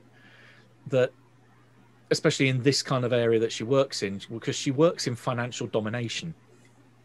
Basically, people pay her an extortionate amount of money for her to tell them what to do, and that people get off on this. But it definitely, there's enough little bits of correspondence that you find on message boards, that you find on snippets of records here, that you get an address in Santa Clarita, which if you pulled it up on Google Earth, is basically just like a bungalow. It's a one-story building that's out of the way in a little more than a dirt patch, but it has a fiber optic connection to run some fairly high-speed internet through it. And you also have a, whether it still works or not is another matter because it's a fairly old message, but it looks like she did give out her mobile phone number to someone. Anyone want to make a phone call? I'll say this, though. Her MO for getting clients back in the day, leaving business cards in phone booths, same MO Audrey used when she was working. I don't know if that is a connection of some kind, like they worked for the same person, or maybe that was a common way for sex workers to get the word out back in, 20 years ago. Was Audrey working 20 years ago? She's got kids. I don't know. The kids, they've been married about 8-9 years, which would correspond with how old the kids are, because you reckon maybe 7 or 8 potentially there. If you wound back far enough, yeah, it would be about the same kind of time that she was active. Right. So they were both working around the same time, had the same advertising strategy, working for the same people, maybe. Yeah, I wonder if they had the same pimp. Well, it's Maurice's daughter. Right. Was he not running her himself, or was she a runaway and he wasn't big enough to stop it? I don't know that one. He did. I know he didn't want people knowing that, but I don't know if that's because he was controlling the situation or if she was out of control.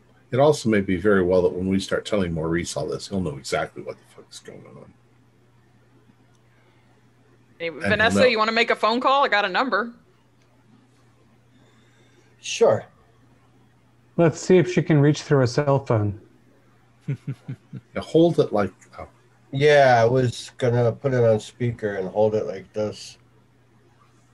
Okay. Call me paranoid. That might be suspicious, but... Well, you don't know it's on speaker. I'm driving. Oh.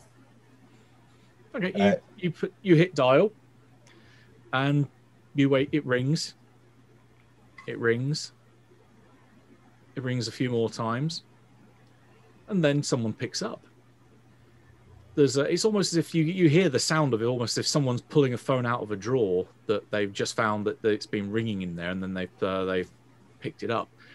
And this female voice answers, but since you didn't hear the lady on the other end respond, even so, it almost feels like it's an older woman that's answering. There's just something about the tone of the voice that doesn't suggest it's the youthful person that you saw on the other end of the video. but she looks down at it. Well, at least not looks down at it. She answers, "Hello, I've got a number I don't recognize here. Who's this?" Hi, the number I was calling, I was looking for some services. Services? Yes, this might be the wrong number. Eva? Oh, you want Eva? Right. Sorry, this must be one of her old phones. Yeah, hang on. I'll have to take it down to her. One sec.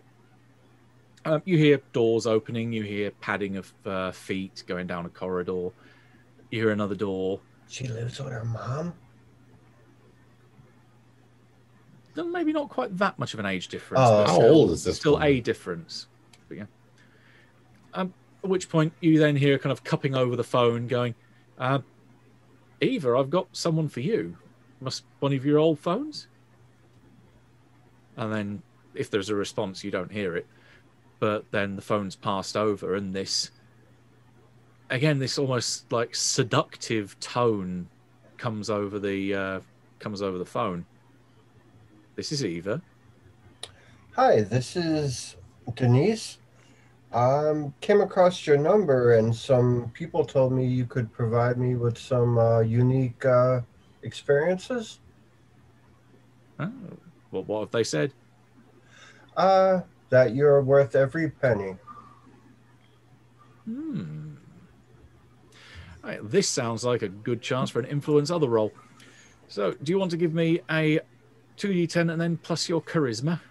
Oh, I'm not a very nice person. 6, 7, 8. 9 minus 1 would be 8. Okay, your attempt has unintended repercussions. The GM makes a move. Well, I think you'll have to be a little bit more specific. My services are fairly unique, but it all depends on really what you're looking for. Control. Control. I think you've got the wrong person. That's not what I deal with. I deal in truth. And then she hangs up.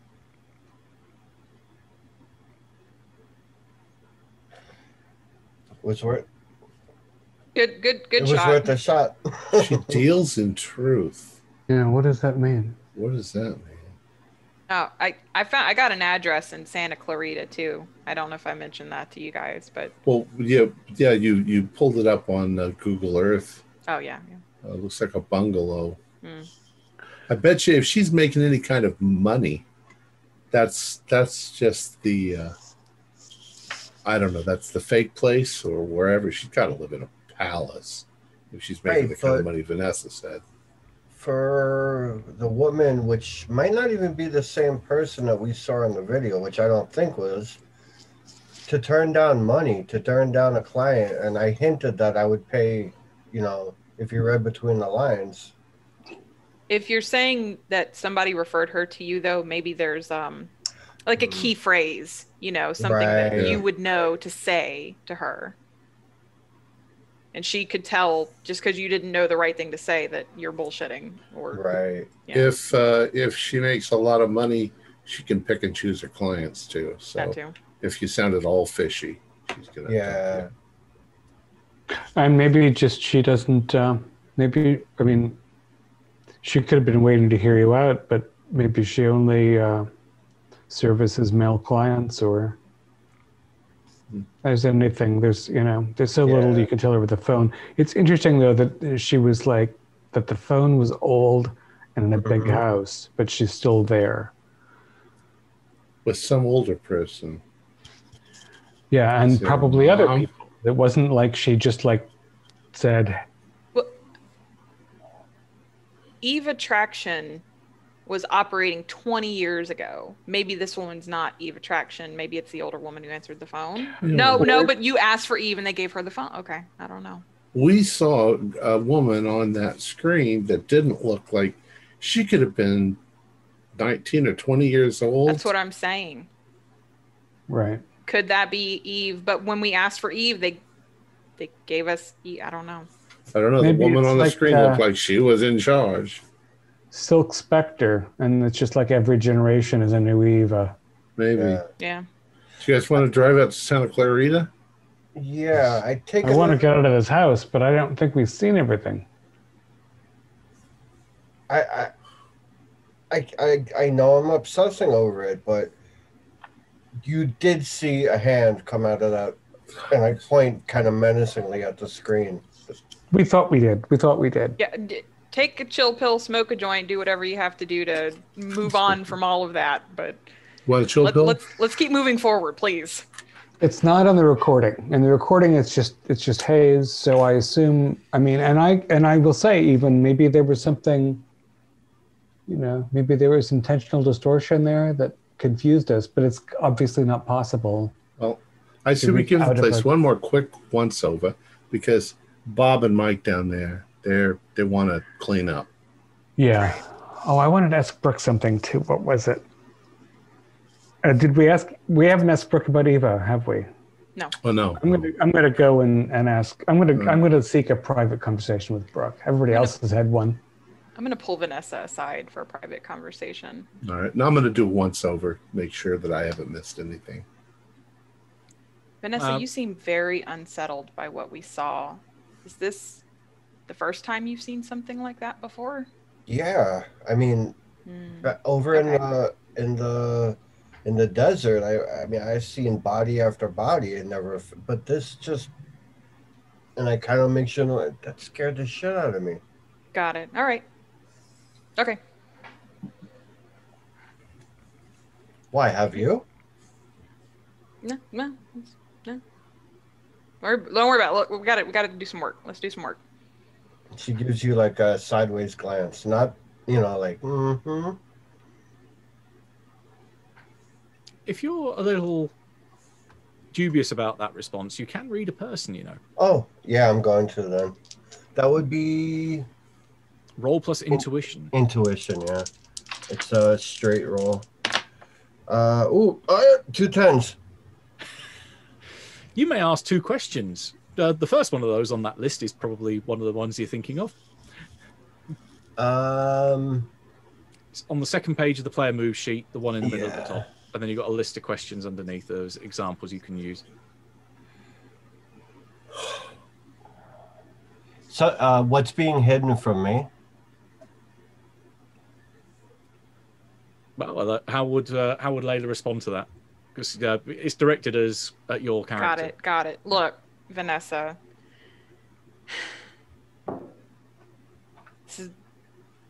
I have in the past tried to do what you were trying to do now. Forget it. Put it out of my mind. Find something to distract me from it. But you're right, this is not the first time I've come across something like this before. It is upsetting. I was upset when I saw it. And honestly, you would probably do well to just forget it. Put it out of your mind. And my second question is, what out of this situation can I use to my advantage? Oh. It's probably a Matt question. Yeah, that's a tough one.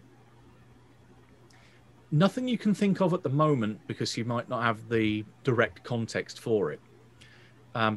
But if you're put in a situation later where you suddenly think of something that could then be of relevance, I will let you know at that point when the penny drops. Good. Right. So in which case, Wayne's one is easy. You go around the house to try and find anything that you might have missed, and you are pretty sure you haven't. There is nothing left that seems relevant, or that's another way of putting it. Nothing that would ring any alarm bells. I will collect at least a photograph. I'm going to assume that this family is going to disappear, so I'll get a photograph of each of them just in case they're relevant in their happier moments. No worries. Yeah, plenty of those. Sarah around? She is going to Brooke. Oh, all right. So she wanted a private conversation. So just so I don't forget, I want to remind Sarah to hold on to that paperwork and keep it separate because we might need it for our investigation and then to turn it in later. But I just don't want to move on to the next scene and forget. Gotcha. Okay, you can find Brooke downstairs without any difficulty. She's pacing back and forth, looking down things on her clipboard, and got phone on up to one ear, which she then turns off and turns back to you. Hey, what can I do you for?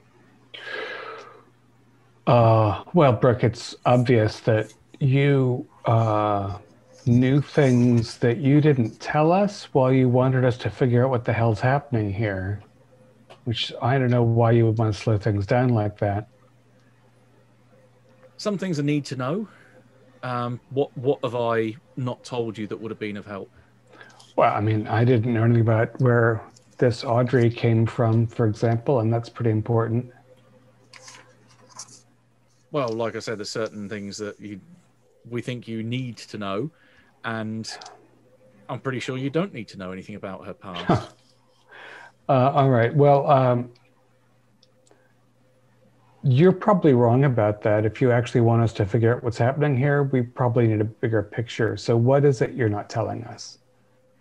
You still haven't told us about what you've looked at this whole thing. It's insane. Right. You can give me an influence other roll because she is definitely not going to be willingly giving that info up. So roll plus charisma. My beautiful. Oh, well, 12 and 1. 13.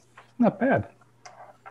Okay, so she does what you asks, but the GM chooses compensation. I think we'll go with complications at a later time. That sounds like always a good one. Yeah, she looks towards you with a kind of look in her eyes that you haven't really seen before. She becomes a lot more serious. It's almost like if she was wearing a mask of emotion to appear more normal, that is discarded. And you just have this cold, emotionless, serious face looking you back in the eye and unblinking. There are certain things which you definitely do not want to know and that are not relevant to what's going on here. I can pass on, or I can tell you some of what you want, definitely. That, yes, Audrey was a sex worker. Yes, Audrey was in an sent here as part of an arranged marriage so that Martin would have a husband. And also, if you dig probably deep enough, you'll realize that she isn't Morris's daughter. But for all the intents and purposes, to the outside world, she is, and we are intending to keep that cover story this way. She was paid an inordinate amount of money to forget her life and to become Morris's daughter before she married Martin. The reasons behind that you don't need to know. But if that fills some kind of gap in your puzzle that you're trying to put together, then I hope it's helpful. But otherwise, that info doesn't leave between you and me. Do I make myself perfectly clear? You are clear, Brooke. But this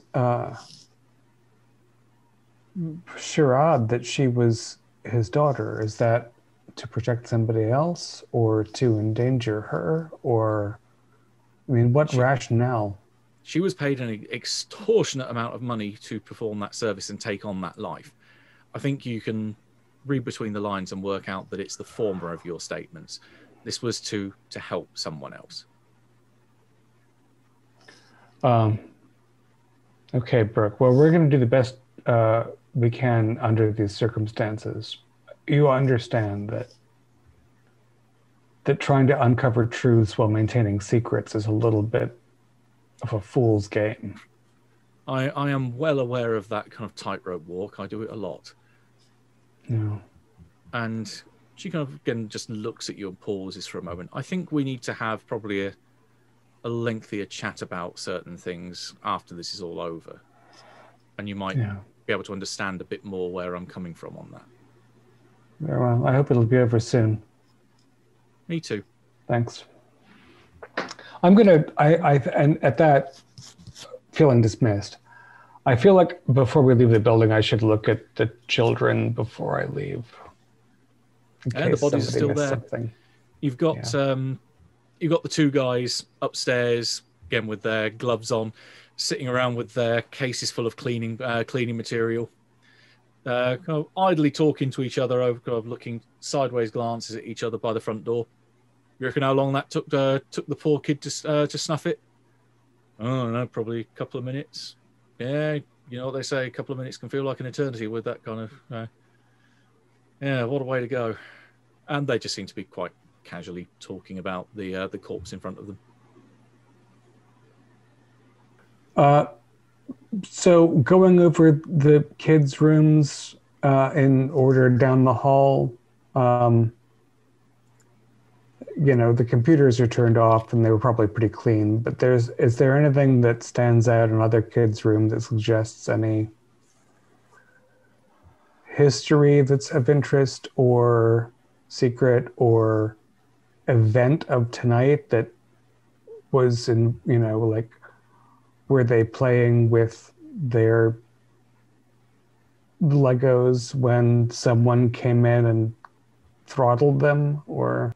Looks like they were both asleep. There doesn't seem to be anything that you've not already got out of here.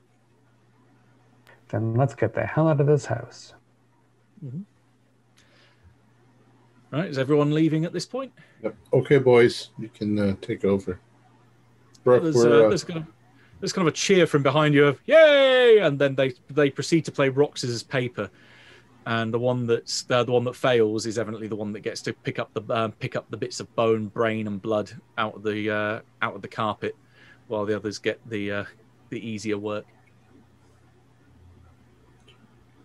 So as we're going downstairs, we're getting ready to leave. Brooke, we're going to see what we can find out. We're still kind of clueless. She killed him, then she killed her kids. She killed him. But motivations could it be drug related. Could it be porn related? We don't know. We got to keep going, but we don't need that shit upstairs anymore. Mm-hmm. Tell them not to fuck with the computer. We might need to come back and take a look at that. Can we take the computer, actually?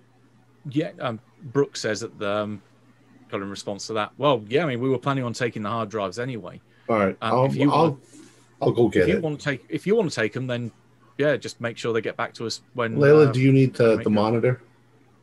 No, I got a setup I can work with. Right. Just need the hard drives. I'll carry it down for you. Mm-hmm. If you really want to do a bang-up job, cut the carpet up and take out that hardwood floor from the study. Well, so we're not exactly short of money. I think that Bob and Mike know what they're doing. They've done this before. Oh, yeah. They certainly have. All right, so at that point, you can head outside, get to your cars, dump the computer in there, or dump the hard drives. And what do you want to do now? Heading to that address in Santa Clarita. So is that how we want to approach this? Well, what time is it right now? You've been there for about a couple of hours by this point. 2:30? Yeah, it's about 2 in the morning, between 2 and 3 in the morning. Well, I mean, we could drive out there in the middle of the night. If I'm going to drop this stuff off and have my guy look at it, I could probably do that, but I need to go by. I need to give him a call. We know she was there not that long ago. What, like an hour ago? Eva or whoever, she was. Yeah. Well, assuming that's the address.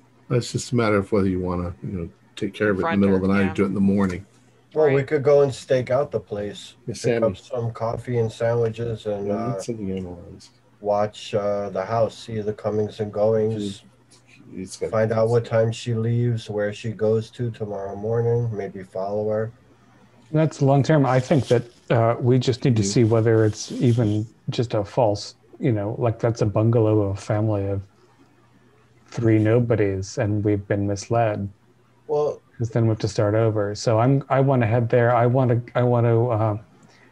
get the paper address, and I want to take the battery out of my phone, and then I'm going to drive there. And I'll see you there if we all make it without the black helicopter showing up. Don't ask your fucking wife. Just do it. Yeah, I'm gonna head to the address in Santa Clarita, but on the way while I'm driving, I'd like to make a phone call as well. Put it in the usual spot. You can pick it up there.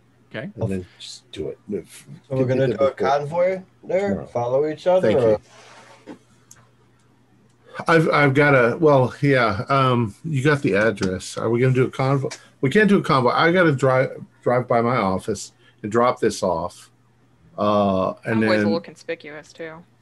my guy's going to pick it up and he's going to analyze it, and he should have it probably by tomorrow. I Maybe have a 11 or so. big black SUV with tinted windows and a back full of guns, so we could take my car. Here's the thing, Vanessa. If this house is doing what we think it's doing, you can probably bet your ass it's got great security. Do you want your plates on someone's security camera?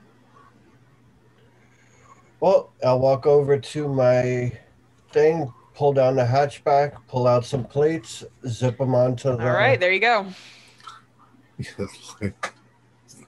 Vanessa, does your black van filled with weapons have hired assassin written on the side of it? So do we want to go tonight or do we want to go in the morning? I want to go tonight. You want to go tonight? We have to at least find out tonight whether it's real. Well, it's Santa Clarita. It's kind of on the way. There's a Denny's on the corner of 5th and 7th. Perfect. Could we get a bite to eat before we go? I'll meet you there because I got to go by the office. If you can get a seat in there with all those Delta Green agents that always seem to occupy the place, then yeah, sure. Fuck Delta Green. All right, I'll meet you there. Jesus, I've been smoking the same cigarette for 2 hours. At this point, as we're about the 2-hour mark, and this is a nice intermission point, do people want to take 5-10 minutes? Yes. 5 minutes later.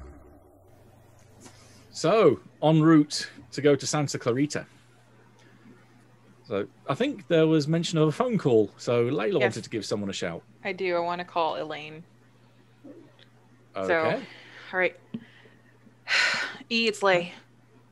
Hey, you're up late for the... I know, I'm sorry. I probably woke you up. Look, it happened again. The illusion. The illusion. Spill the beans. What happened? You know those crazy ass rooms we hear about on the dark web all the time where you watch someone get fucked and murdered. Ten a penny. Yeah, kind of stumbled on one of those in an investigation, and the person on the other end definitely knew we were watching, reached through the camera and shut it down. And I feel like I'm in over my head. Like, shady ass people operate those rooms. Snuff films, I don't know what to do. You say something reached through a screen? Yes. And shut off the computer. And as soon as I booted it back up again, all access to the dark web was gone from that computer. Okay. We've talked a lot of the time. I'd say you're fairly open-minded after some of the things you've seen. Yeah. Yeah. I feel like I can't be surprised anymore. But this just, it freaks me out. Shady fucking people run these rooms. I do not want to be another body on a camera. That probably wasn't a person. What? Then what was it? Well, people can do some stuff, but stuff like that's where you get into non-human kind of territory. That's probably more likely a creature than a person. I mean, there are things that live out there and can use technology. They can use screens as portals. That isn't unheard of. But those things are not human. Then I mean, can they? Is it something to fight against? Can we destroy it? Is it like hard? Is it software? Can we just delete it. No, it's a physical flesh and blood thing. There's a few things I can think of that it might be, but they've got a few tricks up their sleeves, but they aren't exactly what you'd call tough. But even so, I'm not a fighter. I type on a keyboard and that's what I do. But they're flesh and bone, right? Like they can be killed, they can be destroyed. Yeah. But they look like normal people, talk like normal people. They can look like anything they want to look like. That's part of the problem, if it's what I think it is. Right. Okay. But yeah, they use the net as a way to lure people in, and it's like a honey trap or a Venus fly trap. It's like we the poor humans go in there and are like the fly that gets stuck in there. So they want people. They want people to find all of this. Okay. Well, some say that's what they were made to do. Right. Okay. Well, look, if you don't hear from me in like 48 hours, clear my browser history, delete all the shit off my computer. You know the drill. Well, hopefully it doesn't come to that, but I don't know. If you have any other words of wisdom, I'll hear them. If not, hopefully you'll hear from me again in a day or so. Okay, just check in regularly, okay? Yeah. All right. Thanks, E. Appreciate it. Take care. Bye. Click. Okay, I've also just got a private message flying around, so one sec. Okay, other people making precautions, so yep, that is not a problem. And otherwise then you are all driving off. So did Wayne want to go somewhere on the way? You mentioned about Wayne just went by his office. He went to his mailbox and he put the pill sample in the mailbox. His buddy's going to come and pick it up, and in the morning go and analyze it at the lab and then get back to me. Okay, That's all. so that will get back to you when it gets back to you. He was pissed that I woke him up, and he How many his wife. How many of those pink pills were on the floor? I got 3 of them. Oh yeah, I got 3 of them. Because I feel like we should take one with us just in case somebody else. We'll say that you try mentioned that to me. I brought one in a matchbox or something, because they're not going to test every one of them. Right. He just needs one, really. Yeah. Right, so that doesn't take you too long really at all. So with the combination of maybe driving a little bit slower heading up there and then allowing time for Wayne to catch up, you can eventually arrive with all of you getting to the address in Santa Clarita without any difficulty. And given the time it takes to get up there, if you're doing this during the day, it's hell. Basically, the traffic is appalling getting up there. But at night, not too bad. So it's probably around 4 a.m. by the time you get there. And it's a normal residential area. There's not really anything that stands out here. These are all one-story constructions around here, on this road in particular. They've all got large plots. It looks like the area behind the house that you can see, it's got a big gap either side before you get to the fencing that separates it from the next plot, so you can see down the sides of the house without any problem. There's the big old cable that comes out to the phone line, so yeah, it definitely has got a phone and power connection.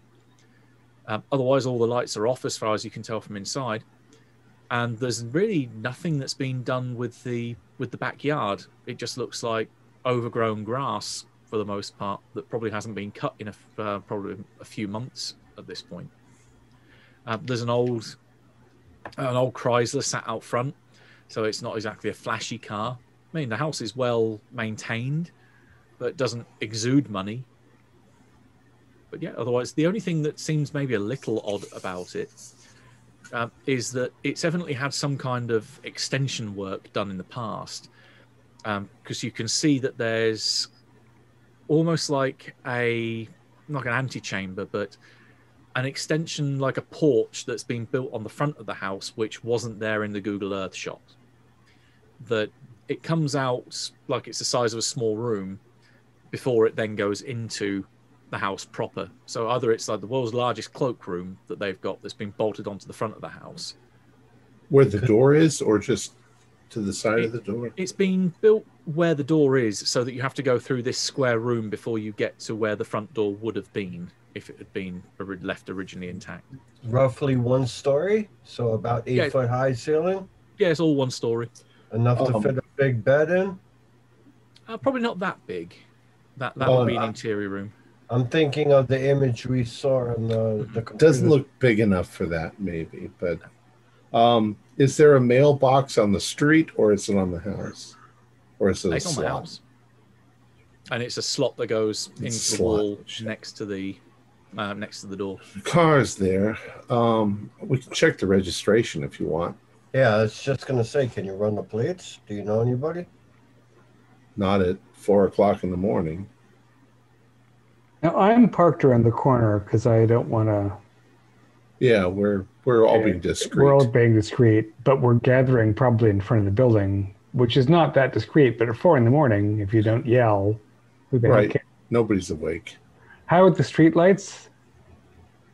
Funny enough, they're kind of spaced fairly regularly, but the one that's out the front of here isn't on. It's not. Yeah. That's good. That's good for us. Well, let me go check the registration, which means I have to break into the car, but I can do that. All right. So I believe you are fairly good at such things as well. I am. Do you want to give me your burglar roll? Let's see. Plus my coolness. Oops, where's my coolness? Age before. So 3. So that is a 15. Hey, there you go. So no complications. What options do you want?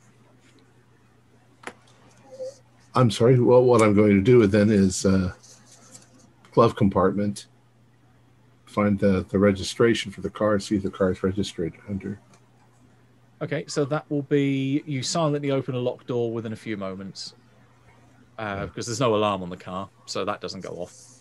Okay. So that's one of your 3 options that you have so far in the scene to get inside. Where do I see my options?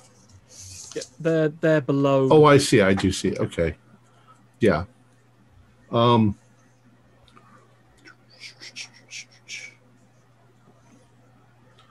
I'm avoiding being discovered by somebody. No, I think I don't need any more options, so I'll just. Okay, you can cash those in later during the scene. Okay, so they don't have to be here. 2 more options. Yeah. So you get in the car without setting off an alarm. Like I said, it's an old enough car. There isn't an alarm on it, or at least the alarm's broken. And you get into the glove compartment and have a look at the paperwork there. Yeah. And the name that comes up is Monica Lisa. Monica Lisa. Just give an age. She will be in her mid to late 40s by this point. Okay. 40s. All right. So I put that back. Car is registered to Monica Lisa. She's in her mid 40s. I wonder if that's Eva Traction's real name. Could be. Yeah, Monica Lisa is a fake name too, of course. Well, how you can't get the registration if you're going to get a. That's a little harder to do. Mona Lisa. Monica Lisa. That's the kind of shit that parents do to their kids. They name them shit like that. It's also the kind of shit you could arrange when you've got connections, I think. Who cares? Anyway, the house is dark, fully dark. You want to go inside? Pretty big yardage. You said, right? It's pretty large. Yeah. So I think I want to circle the place and see if there's lights on. Wait, before we do anything else, even if you guys don't believe me, whatever, I have to say my piece here. I made a call. I have a friend who is extremely familiar with the shit that we saw go down on the other side of that webcam with the hand reaching across and shutting down the computer. Yes, I know we are trying to pretend like this does not exist, but humor me for just a moment. the things that can accomplish this, reaching through screens, shutting down computers, knowing who's on the other side of a camera, those things are not human. They are monsters, for a lack of a better term. And they set these traps. They want people to come to these traps. Vanessa, you said you've got stuff in your car, right? Weapons, things like that? Yeah. As you're talking about monsters, you see her screwing a silencer onto her 9mm. Believe me or not, whatever. I see the look in your face, Wayne. You don't believe shit I'm saying. Fine, great. But the people who do this kind of stuff, even if you don't believe they're monsters, like, then take it for being human monsters, the human equivalent of monsters. Who owns a fucking room and fucks people and kills them on camera for money? Like, regardless of whether or not you believe my thing that they're monsters or not, these people are dangerous. I respect your caution that this might be a trap. Fine. Well, let's leave it at that then. Let's leave it at that. That would also explain why I don't think she lives here. Because look at this fucking dump. If you're actually making that kind of money murdering people, well, ask Vanessa. You got to be making some money. She's not going to live in this dump. This might be a trap. I have a fake badge. We could knock on the door, flash a badge, and ask for. If we're well enough armed and you want to break into the house, I can get you into the house. Oh, I mean, we can all be well enough armed at this point.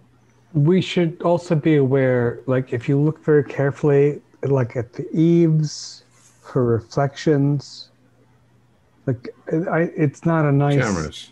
looking house. Yeah, there are monitors here. I think several. I'm actually thinking exactly what Vanessa's thinking. Don't let them see your face. Is that enough, though, if they know we're coming? I mean, I think... If they're going to take video, they could use the video against you. If they know we're coming, the video doesn't mean anything. I don't know. I mean, Jesus. What do you think is in this house? I don't know. Could be a time bomb. If they're doing what we think they're doing in this house, frankly, I don't want to be the star of my own show here.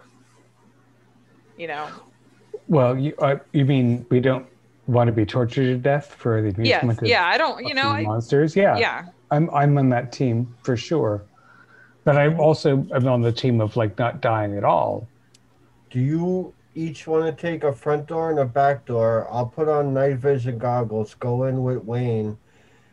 I'll breach the door and pin down anybody in the house, and then you guys can come in. You got night vision goggles? I have everything. Nice. Sarah was going to do a perimeter walk. I think that's a fine place to start before we just bust down a door.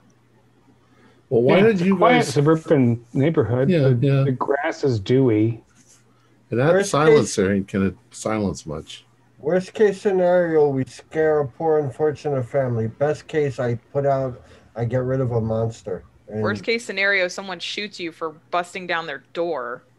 I mean, you guys go do your been shot a couple times. Vanessa, you and I, let's take a look and see how easy it's going to be to get in here. I think we got to go through this extra bit of the house. Can I do a roll for, like, scouting out the best entry point? And what is this thing? It's not like it's a foyer. It's not like it's a garage. They leave their creepy car outside. Why would you add? What the hell did they add to the front of the house? Maybe it's where you disrobe. If you want to have a look around the house to get, say, you're casing the joint, I think we'll put it down as an act under pressure roll. So roll your coolness. Because this will be determined whether you can get round the house and the grounds without being picked up on the cameras. Coolness is +3. 6 and 6 is 12 plus 3, 15. 11. Okay, so maybe Wayne, you're not too sure whether you're getting too close that the cameras might pick you up, but you're not too sure. Vanessa, you're certain that you are fine, so you're able to go around without being spotted. And the thing that you find from going around the entirety of the house is that there's been nothing done with the outside apart from the patch of concrete that's been laid to put the car on it, pretty much as an outdoor carport. There's also around where the back door is, there's another of these square rooms that's been attached to the back of the house. It seems like they're the only two ways in. And all the other windows, all the curtains are drawn, and there's no sign of any other light inside anywhere. It's pitch black in there. And these two, say, exterior extensions, they both look identical. And probably Wayne doesn't notice it, but Vanessa does. They're quite nice, ornate, wooden framed frames around the doors. Someone has etched something into the frame going all the way around the door that looks, well, for a second it looks maybe like decoration, but the more you look at it, it's almost like, well, that looks like some kind of lettering. But it's not in English, definitely. But it's some kind of script or symbology that's gone round the door. And I write some of it on my hand, like a portion. Mm-hmm. And I point to Wayne and I say, "Let's go back." Yeah, you can get back to the front, back onto the pavement without any problem. I relay to everyone about the dual entrances, and then I say, "Anybody know what this is?" And I have it written down my arm. They look familiar. Probably with your kind of alternative lifestyle, you might recognize some bits of it. It almost looks like alchemical or Enochian, some crazy occult shit. Anyway, Wait, Vanessa, let me see that again. That's some weird occult shit. I don't know. That's weird. Hear me out. Could the people in there be afraid or trying to protect themselves with some weird voodoo shit? Could they? Maybe. They could be in there having a party with bikers. I don't know. It could be anything. I think we just found a like shooting location for the Suicide Girls. I'm gonna go see if I can pick the front door lock, if it's even locked. All right, I'm gonna cover you with my. I have the pistol out. I'm against the door frame. Okay. okay, Well, you want to to the cash in side all of of the door. Yeah, you can say you can position without a problem. Do you want to cash in one of your options again? Yes, I do. Okay, which one would you like to use? Oh, where did they go?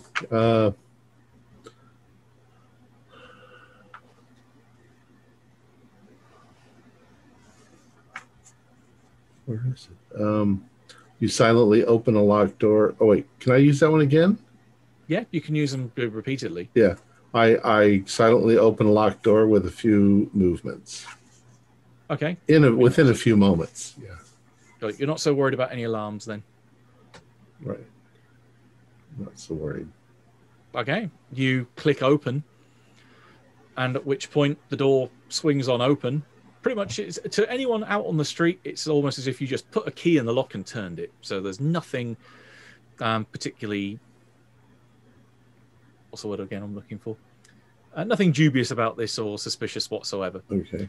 Now, And nothing happens when you open. Nothing happens when you open the door. There's no alarm that goes off. So Vanessa's like, yeah, there's nothing triggering your spidey sense at this point in time. Vanessa, come on. What do you see with your Yeah, that's what I infrared? was saying. I look in with my infrared. You look inside. I am going to cash in my hold. Oh. You put your binoculars or your night vision up, and you can see a room much bigger than should be here. It's almost perhaps is the interior of the house being gutted, so you can see the whole thing has been open plan. But then as you're sweeping back and forth, you suddenly catch your eye on this stool that stood in the middle of the room. In fact, it's not just one stool, there's a row of them, each one with this rusty pyramid on top of it. And you can see figures being pulled down onto these just exactly as you saw them previously. You don't have to roll anything in this case, because when I cash in hold, I can just say that you lose stuff. Okay. So you lose a stability as you realise that you're watching exactly the scene that played out in that mansion outside of LA. You can see as you swing the infrared back and forth that where suddenly there was just black empty space, there are now suddenly rows of people sat in tuxedos, ball gown dresses, some holding up masks to their faces, some of them just with this look of ecstasy on their face, others clapping silently and cheering them on as this row of subjects that are naked are just torn apart on each of the Judas cradles. And then, bam, the power just zaps out of your goggles. I pull them down real quick. And I don't know if Wayne could see, but my hand is starting to tremble. Do I see anything other than darkness? You see black. What did you see? Hold on. And now I flipped the flashlight on my pistol and I shine it into the room. Okay. You look inside. I'll get to what you see in a moment then. Does Wayne look in? Yes. As soon as he shines the light in there. Sure. You see what seems to be a concrete floor that just extends out again, as if the house has been gutted and is just this open plan floor. And then, as the light moves round, you can see that there's what looks to be maybe a male figure on his knees, hands tied behind his back with a bag over his head. That you can hear him almost whimpering as he's kneeling down on the ground, and this sparks an unhealthy memory for you as you realize that you can see the outlines of people in suits carrying guns forming an arc around you and Morris standing over this guy. With you can even hear Morris's voice echo out in this almost warehouse style room saying that I won't be satisfied until I see you take care of him for yourself. That's the way it's going to go down. And he hands you a gun. And it's this surreal moment of you having this out-of-body experiencing, watching you take off, Morris take off the bag and you empty the clip into Scott Moore's head. Yeah. And I will cash in my hold on you, and you can also lose a point of stability as well. All right. I stumble backwards. And what the fuck? What Vanessa sees, you just point into the room, and it looks like a concrete floor. The walls are also fairly unfinished, and there's a big, large steel door on the far side of the room that has a handprint scanner next to it.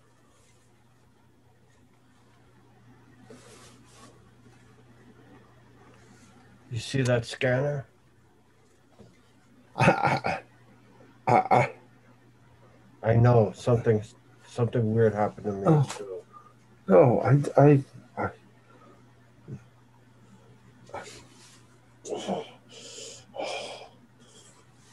come on. Now, I want to look. Is there any like a tripwire or something? And now I'm like back in the sandbox in my head. You have a look. There's nothing immediately that would suggest that there is some kind of security mechanism here, other than the door, than that handprint scanner.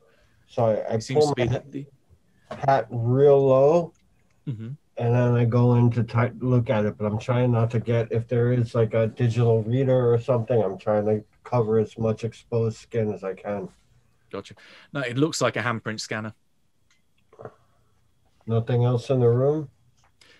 It seems fairly unfinished. It looks like a lot of attention has been paid to the outside of the house, but this room has been just deliberately bolted on. And then the main entrance into the house itself proper is where, again, a lot of the money's gone. This is some pretty high-tech, pretty expensive stuff. I take out my phone and I video everything. So I could get the make and model, well, or at least, try and... So as you go around with the phone, something that maybe doesn't crop up so much to the naked eye, but definitely gets picked up on camera, is that there are on every surface in the room, just, again, you kind of look at it with your phone and then go, what? And then look back with your regular eye, you don't see it, but it's just subtle color variations or scratches. The wall, the floor, the ceiling, it's all covered in this same script shit that was around the door frame. So I'm going to zoom in and do it, and even take some still pictures of them. And then I'm going to go back out to check on Wayne. Wayne, get your shit together. Come on, buddy. We need you. There's some fucked up shit going on here. You're telling me. What did you guys see? What's in there? Yeah, we go back to the car. The And past. I toss her my phone. Look at this shit. The fuck? It's got to be some kind of trick. I'm going to go back up to the door, and I am going to try and use my intelligence and my own eyes to see if I can figure out what's really going on here. Okay. Well, you are in a state of mental stress. Roll plus soul to see through the illusion.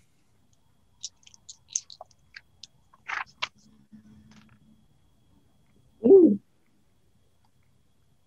That's 16 plus, minus 2.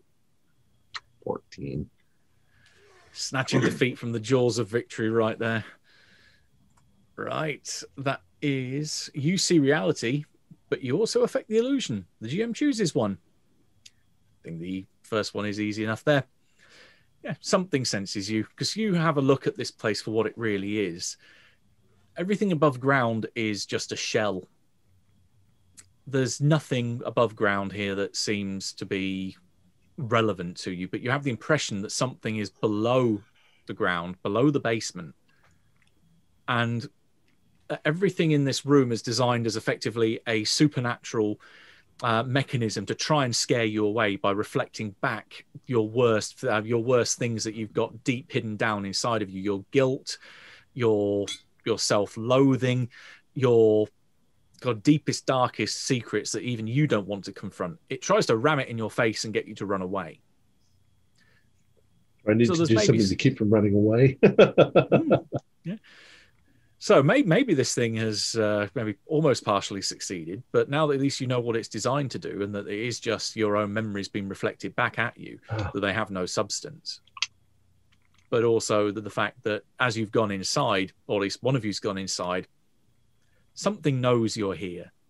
It doesn't need tech to tell you that something is here. It's some sort of mind trap. Go in, see what you've done, but something knows we're here now. Something knows we're here. I already saw my demon. What do we do? Do we confront it? I don't know. It's whatever this is, it's evil. Burn the fucking place to the ground.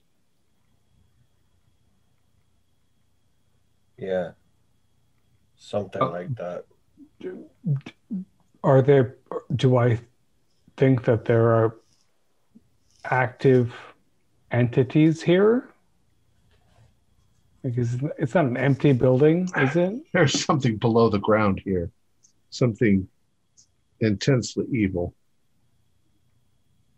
I don't know how I know that, but I know it. There's something here. Tip Maurice off to this? Maybe he would do something. Or is he involved in all of this? If he's not involved, he'd have an interest in what caused the death of his daughter and grandchildren and everything else. But if he is involved, then, well. These people would only mine human suffering for their own benefit. I'm not even sure that any of this is real. How does it relate to Audrey's death and everything else we saw? I'm not sure that any of that is real. That fucking thing that reached through the goddamn monitor must be part of this or in that fucking basement. But here's the question, though.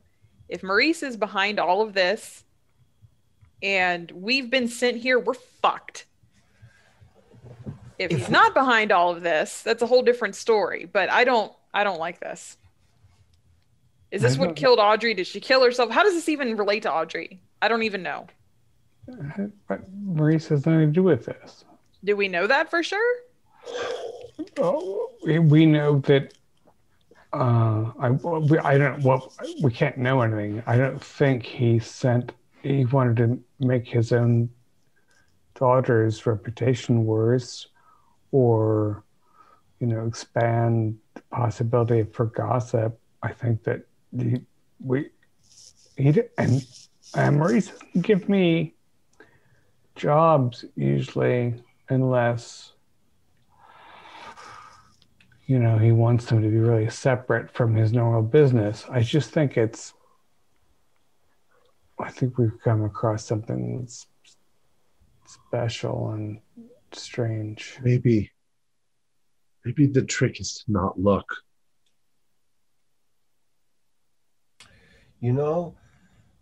My goggles have 48-hour charge on them, and I charged them right before I came out, and it completely took the energy out of them. Look, if we can't even tie any of this to what happened to Audrey, this feels a little out of scope at this point. You're freaked out. Vanessa's freaked out. Wayne's freaked out. I have a really bad feeling about this. This feels like a trap. And we can't even tie this effectively to Audrey. Like, how can we even report this back to Maurice? Oh, by the way, your daughter was killed by something that can go through her computer screen. Like, none of it makes sense. Make it make sense. The answer is through there. And the trap is don't look. Don't believe what you see. Well, that's not even it. You can believe what you see because it's going to show you what you did. Just don't. Hear me out. We contact Maurice and tell him, unfortunately, his daughter killed her entire family and then herself, and we walk away from all of this. Do you want to go deal with what's down there? It's not his. Wait, do I know that? No, Sarah knows that. And it's not really his fucking daughter. We were just told, find out what happened. Well, that's what happened. She killed her children. She killed her husband. She killed herself. You got a good point there, too, but...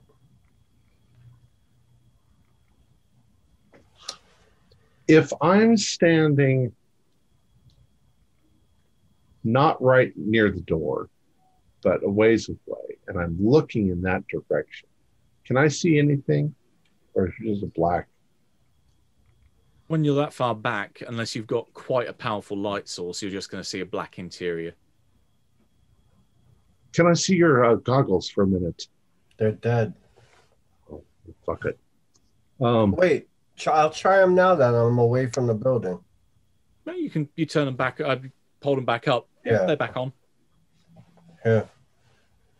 Do I see the metal door? That's what I see. Yep. You realize that this thing will only get, basically the trap can only spring once on each person, because once it's reflected back your darkest guilt, okay, it's not going to do it again. I think it's only going to work once, and I'm going to hand those back to him. Yeah. But I'm going to put my hands over my face, and I'm going to walk in to make sure that really is a metal door. I go with them. Okay. Yeah, you head inside. Both of you already been hit by it, so you don't get hit by it again. And I tell them, it's a mind trick, but it only seems to work the once.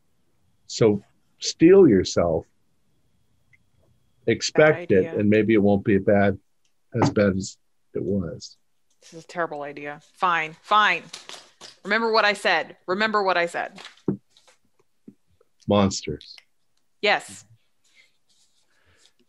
Okay, so Wayne and Vanessa head in without any problem. You get to the steel door, and you do indeed reach forward, and it feels like a cold steel door. And I follow in the dark. I'll go into. Right. Are you paying heed to what Wayne said and keeping your eyes shut, or are you looking? Oh, I believe in all of this. And covered. So, yeah. Okay. It seems like Wayne was partially right. You don't get to see the horror, but you can hear it happen around you. So, Sarah, if you're heading in first, you hear some very familiar dialogue being piped back to you. What seems to be this blubbing kid being told, just get in the bathtub. Just mate, this doesn't have to be this difficult, damn it. Just get in the fucking bathtub. And then response from this kid saying, so I can pay it all back. You don't have to do this. You don't. And then there's just a couple of shots, and you even feel the spray of blood hit you just as it flew back at you, just as it did when you actually pulled the trigger the first time. So you can cross off one stability. And Layla, even though you didn't see it happen, you suddenly think that this is maybe how it played out for you. You, as you've got your eyes closed, walking forward, again, feel this place is much bigger than it is around you. That you hear the sound of this almost hysterical female voice saying, I can't believe you fucking slept with that bitch. You asshole. You're not going to get away with this. And then, again, the sounds of gunfire, the sounds of sobbing, the sound of a body hitting the ground, and then another single gunshot that follows it afterwards, and another body hitting the ground afterwards. It's not real. But cross off that one stability. God damn it, no one rolled 9 or below, so I don't get to hit you with even more stability loss. But otherwise, you're able to get to the door. You're all there now. Some of you with your eyes closed, others can see the thing up close and personal. Have got your hands on it. What do you want to do? To try and, I don't know if I could maybe use my breath or some dust on the ground or something. I want to try to reveal which keys were pressed. Is it a keypad like this? It's a handprint. Oh, fuck. But you are indeed, you are a burglar, and you have one option left to use. I do. So is that the best one? But there could be an alarm. It's a trap. If it's a trap for us, maybe one of our hands opens it. I think this was the trap that we just went through. Yeah, but if they want us to get down there. I'm fairly sure this is designed to, well, they say for Wayne anyway, this was designed to scare people away. This wasn't anything beyond that. Okay. I'm going to try. I need 2 of these. I can't roll again, can I? It's within the same scene. So oh, that's right. Yeah. All right. Well, then I guess if I try to disable the alarm, then we have no way to get to the door. So I'm going to try to disable the door and open the door. Okay. In which case, I might set off the alarm. Rather than using the burglar advantage, you can give me a roll plus coolness for act under pressure. So you can open the door. It's whether you set the alarm off in the process. A 0 is a 10? Yep. So 15 plus 3.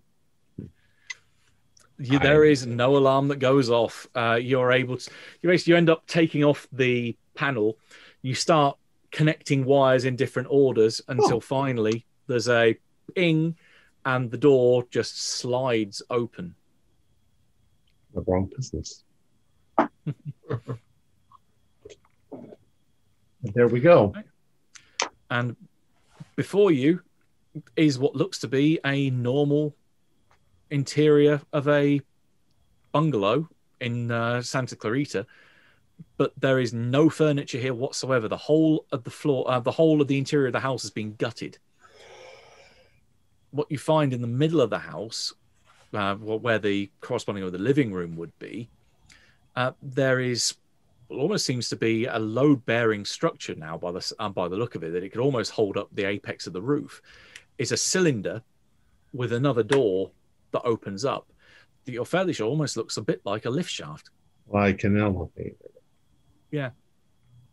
And there's nowhere to go. There's nowhere to go up. There's just down. And I have a feeling there's something horrible under the house. You said there's monsters. Now I start to believe you, because what is this shit? This is like some top secret government facility. We're in over our heads, I'm telling you. We are in over our heads. I think we need something a little heavier. And I want to run back out to the car and grab my AR-15. Okay, Yeah. you are bringing in the heavy equipment. Somebody want the pistol? Yeah, I'll take the pistol. Bring me back something, Vanessa. I don't know. You got like just Knife a bat or- or something? Yeah, like a knife, a bat, something. I can't But shoot you a gun have- for shit, but Here You had you a go. van full of give her a knife. You want the pistol? Sarah? I probably have knife. my own gun, actually. Yeah, you probably have a Saturday night special. Yeah. And give Sarah the silencer. They're really not that So smart. You're muted. you're very quiet. I wouldn't even know what end to do what with. So You pointed at the bad guy and you pulled the trigger. this idea of point is absurd. No, What you don't do is scratch your head with the barrel of Well, that's what I. Just stay behind me. hold it like this, honey.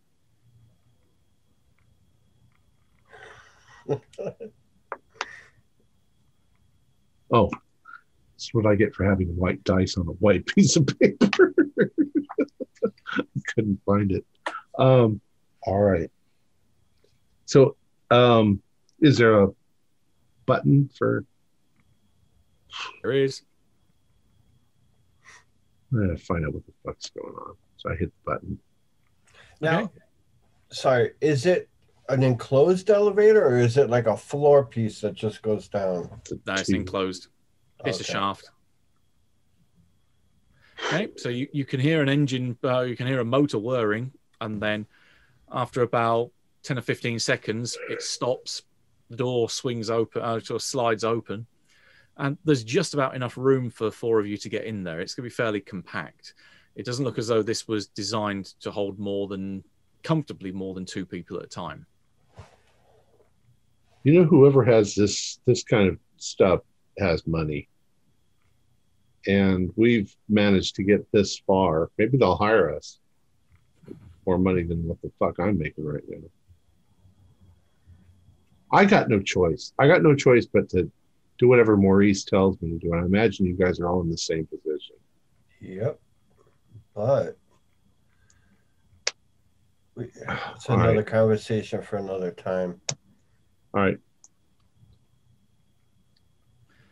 Right. And here comes the girl from Ipanema. Because that is the only music that ever plays in a lift going down.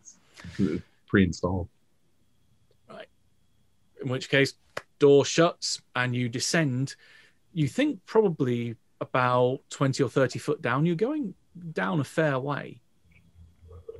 And then thump, door opens, and you look out into a corridor which has various different shades of red. So this wonderfully plush wallpaper, nice thick carpet. The lights are on in the corridor. It's very, very reminiscent of the room that you saw on the other side of the camera. But it's a corridor. It's not a room. It just seems to be this is the decor that's down here. And from down the corridor, you do hear a door open, and then the sound of footsteps coming towards you. And the female voice that originally Vanessa heard as the older woman on the phone, you hear coming down the corridor saying, "Eve, have you been upstairs?" I take out a quarter and I throw it down the hallway, and then I go back to aiming. Okay, the footsteps stop. Eve, what's up? Oh, yeah, Eve, what's up? I'm not really in the mood for games. Not you know what time it is? She doesn't come into view. Hey, come down the hall. I can barely hear you. If you want to give me an influence other roll, see if you can get away with it being... Well, I'll put it down to you, actually. Do you want to go for influence other to get her to come down the corridor? Or do you want to do act under pressure so that you can convince her that you are, in fact, Eve rather than you? I wouldn't expect that I could fool her. So I think the former makes more sense, right? Okay, roll plus charisma.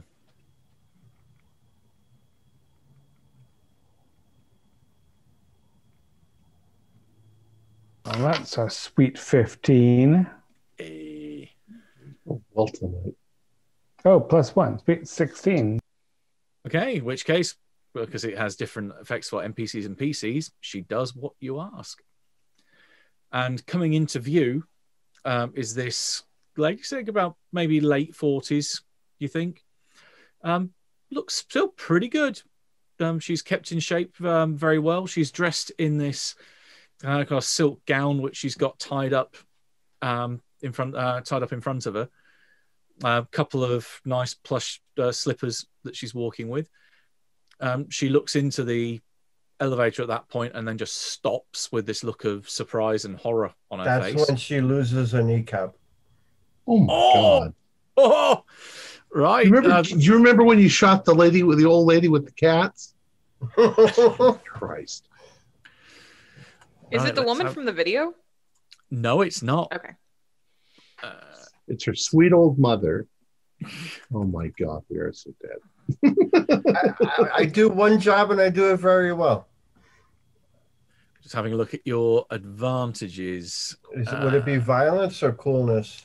Well, that's what I was thinking. It depends. If you want to use an advantage, then it can be either or. It depends which one that you want to use. Calm and cool. Sat there aiming, waited for her to come around, flipped on the laser, and took out the knee. Okay, I would use 2 in the chest and 1 in the head, but I want to talk to her. Sounds like you're using Weapon Master, so go ahead and roll. We knew her name. We could just said Monica. 7 and 4. Making friends. 11 plus 3, 14. Right. So right? Plus 3 for coolness, right? Yes. Or, yeah. Mm-hmm. So that means you are in the middle of the band. So we're going to go with maybe do slightly less damage than intended, but it's more that you're after effect of blowing her kneecap off. Right, right. So we're not worried about, say, damage so much for the moment, but at least for the effect, there is a bang, and promptly her kneecap is on the wall rather than attached to her leg. She screams as she goes down like a sack of body parts, basically. Then with lightning reflexes, I'm on top of her. Okay, yeah, we won't roll for that because she is not she's not a combatant in any way, shape, or form. And you're stood over her, pointing a gun in her face or any other point of her body you want. She is not attempting to attack back. Right in her mouth. Okay, she's got screaming as she's got a barrel of a gun pointed down. I thought you were going to ask her questions. Well, you guys, get over here. Stop fucking screaming. Dink. If you chill, Vanessa. If you hit her on the head, then she'll go out. She'll be out cold. Oh, you could smack somebody with a gun and not knock them out. I'm like, okay, if you're pulling your blow. Yeah, so it's more like you just slap. Shut up, bitch, and slap her with the Okay, she's crying, but she's not at least screaming anymore. And she's trying to look up at you through eyes welling in tears. Now I zip tie her hands together. Okay. I don't think she's going anywhere. Yeah, she's not resisting. You kind of get the impression she's probably, even if she wanted to resist, that she's not capable of it. She is not a fighter. Well, ask your questions. No. Where's Eve? Looks down the corridor and tries to gesture with her head. Down that way. Second door on the right. What is all of this? What are you doing here? She looks up towards you. Does it matter if you're just going to kill us anyway?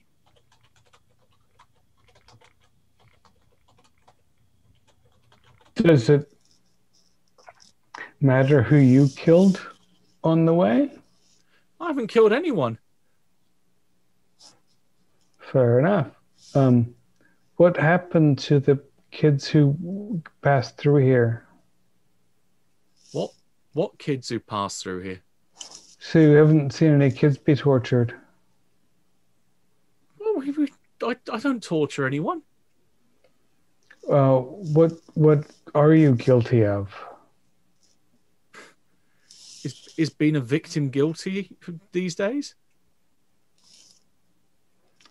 That's philosophically. I'm hiding down here, for God's sake. I'm the one that's supposed to be the victim here. Who, What are you hiding from? Who's protecting you? Yeah. Well, it's me protecting myself at the moment. Or protecting me and Eve. From what? Well, there's a lot of stuff out there that you need protecting from, I can tell you.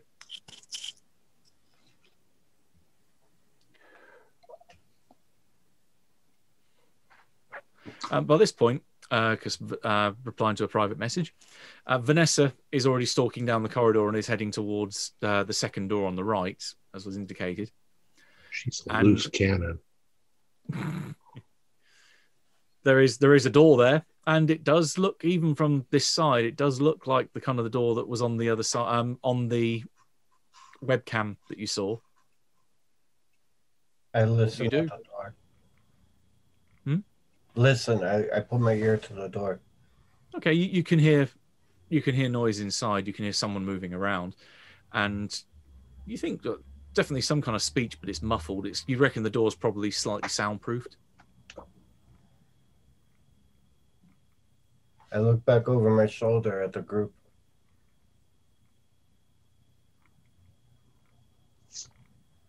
I think we're quite disheveled at this point, and in disarray. Who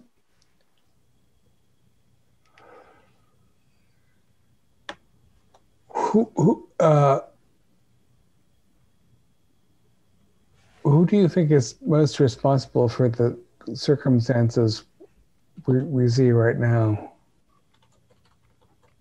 Looks at you with this degree of confusion. I don't know what the hell's going on, apart from the 4 strangers just turned up and shot me in the fucking leg. Yeah, that must be very disarming. I should try first aid. Just kneeing. Mm-hmm. Okay. You don't have to roll, as it's outside of a combat situation, so you just do your first aid. You patch her up as best you can, but she's still going to need proper medical attention to get to have her leg pretty much put back together again. Right. And as she's like feeling less agonized, I should try some names on her. Have you heard of Well, you're Monica, right? Oh, Mona, they used to call me. Mona Lisa. Yeah, parents. Huh. Did they say Audrey? Was that Do you ever hear Audrey as a name, or? And who's paying you anyway? Well, I don't get paid. I mean, Eve makes the money. I just invest it properly and make sure that it gives us somewhere safe.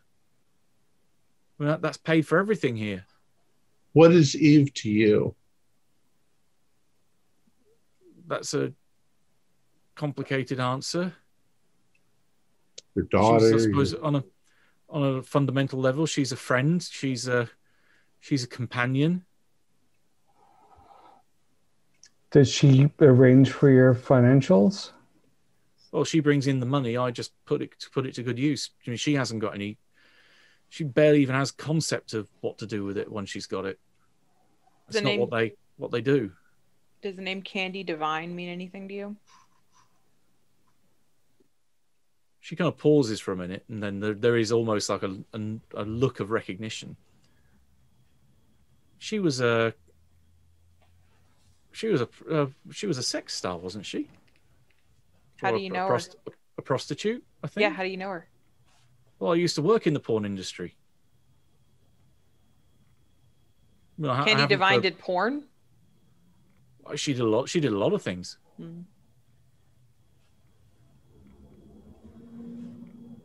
I'm going to walk over to where Vanessa is. Mm-hmm.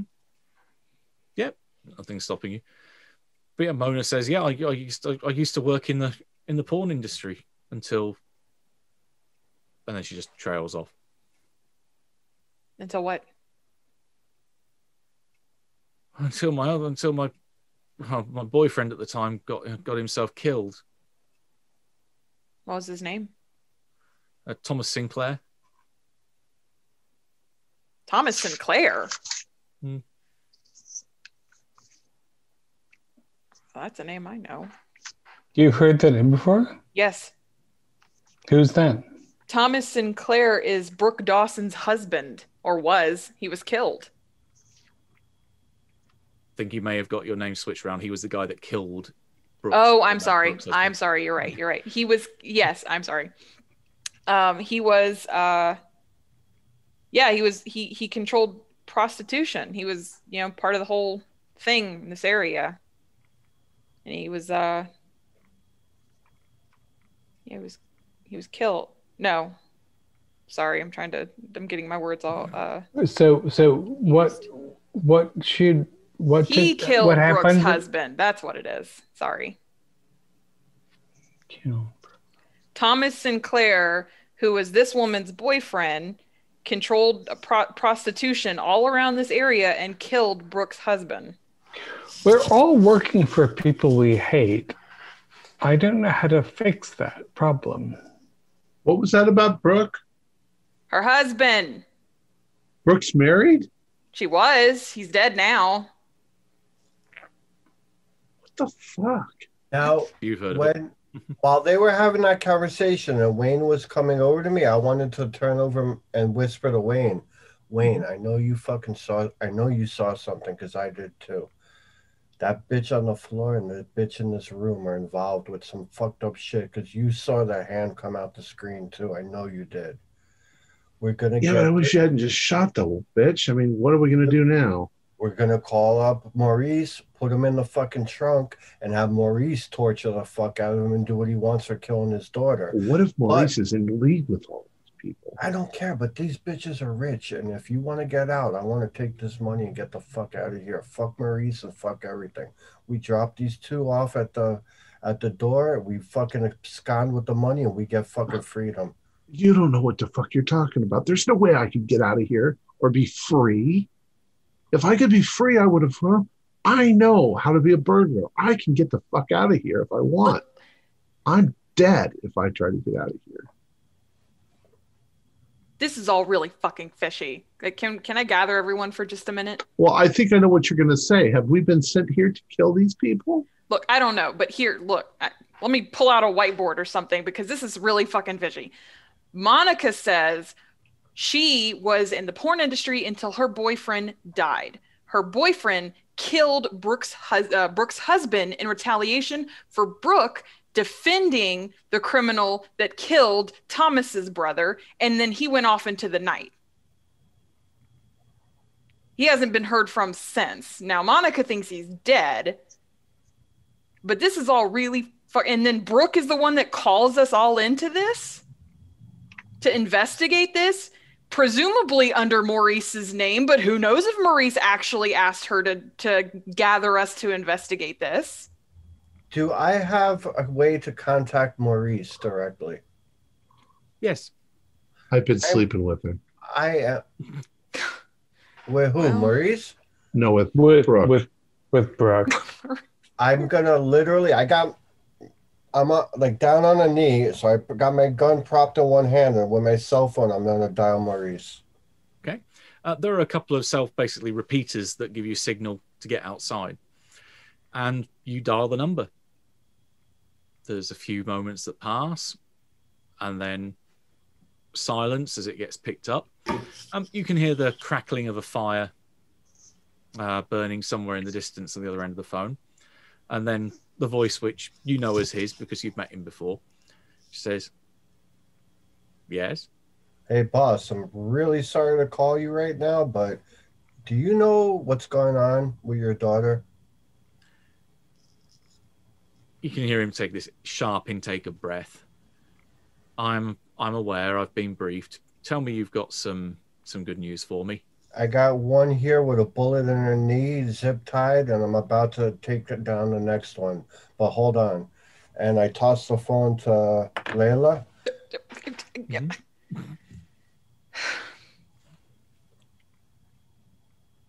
Maurice. Yes. This is really fishy. I don't like the way this smells. You know my talent for finding things on people and being able to track down any information. And there is a weird web of lies going on in this entire situation. We've tracked people that we suspect are part of what happened to Audrey to this address. And in this address is a woman who worked with Audrey or is familiar with Audrey's past work experiences. And her boyfriend killed Brooke's husband. This is a weird web. I don't know if Brooke is behind this or what's happened. If this is a revenge. You're talking about Thomas. Yes. Well, I know he's dead. Okay. Right. Where is this going? I don't know. I wasn't sure if Brooke was behind any of this, if you had any suspicions. Tell them that we're in an underground secret facility in Santa Clarita. Yeah. We need Wetworks cleanup. With some people that had access to Audrey's house. Because Layla's the one that's speaking to him at this point, you can give me a read a person roll to see if you can pick up anything that's coming over the phone at this point. Right. So intuition. Great.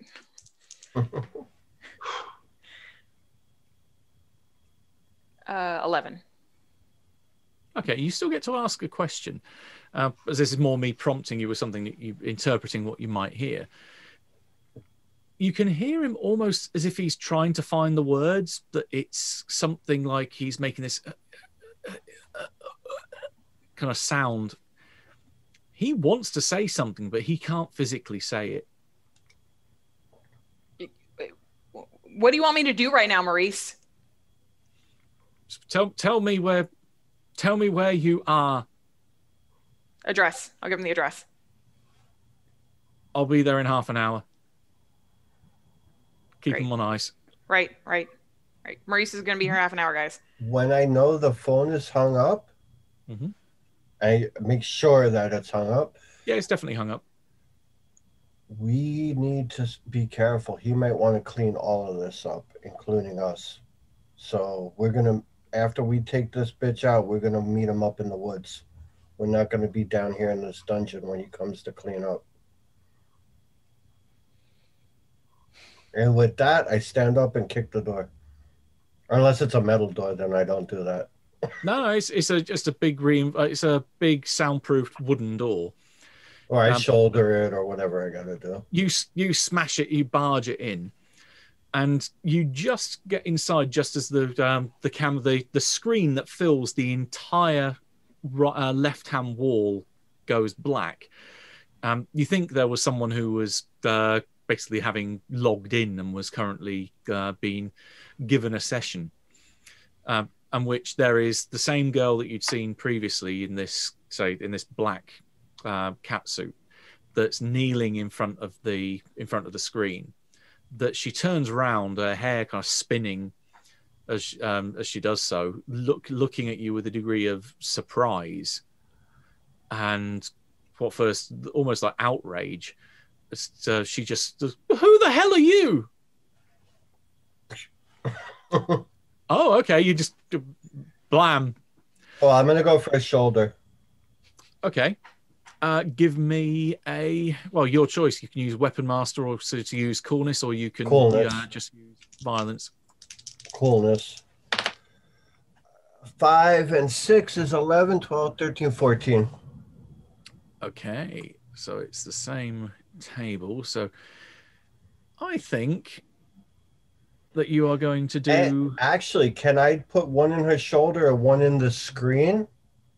Destroying the screen. That's right. That's going to involve you using your lightning fast, because I was going to have her escape through it.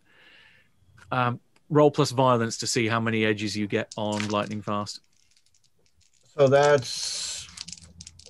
Wait, where is that? It's the one immediately above your Weapon Master. It's the other advantage you've got.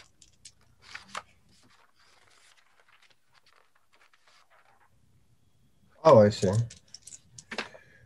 10 and a 7. And what would the modifiers be? It's plus Violence. 10, 19.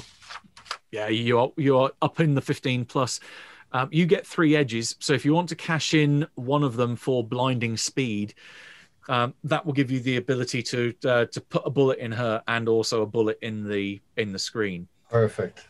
Because once you shoot her, she spins around, but the way she spins, it's almost as if basically the top half of her rotates, and she then her arms bend round backwards as she tries to leap forward like a gazelle straight through the screen, like it's just like a wall, it's like an insubstantial wall. But after you've put a bullet through it, she ends up going face first straight into broken glass, and then falls back on the ground. As she falls back, you can see her head basically flops back over and then spins round with this mouth that opens wide. It's just this row of shark-like teeth. You can give me a keep it together roll. Yeah. 8 and a 1, 9, and I have minuses, right? It depends on how far down the tree you are. I'm shaken. You're a -1 to keep it together, yes. So you add your willpower and then -1.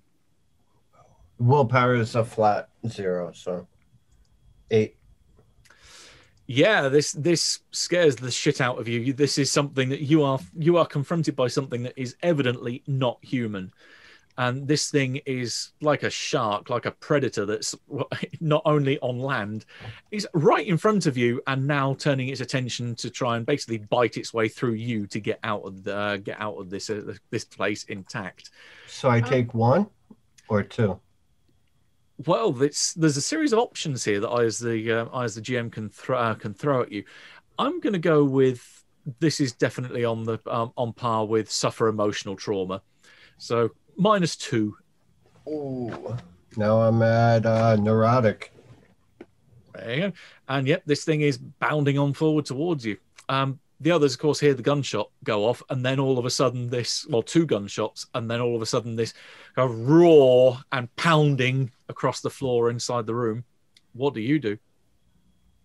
Oh, well, I sent you a message. I'm heading for the elevator. There's too many bullets flying. I'm getting the fuck out of here. Hey, that sounds like what that Layla's doing as Vanessa's well. crazy. He's going to kill us all. Cover this up. So yeah, I'm heading straight. So I take the nod is also from Layla. You're heading to the elevator as well. Then? Yes, I am. I brought a knife to a gunfight. Quite literally in this case. And Sarah? Fleeing is the only rational response. I mean, I can't even see any of this. I'm just bolting You're hearing it from sound. You've got the choice of running deeper into, because this corridor goes both ways. You can either run down the other end of the corridor to go deeper into wherever this place is, or you can go into the elevator behind you, or you can run towards it. So, which of those options would you like to employ?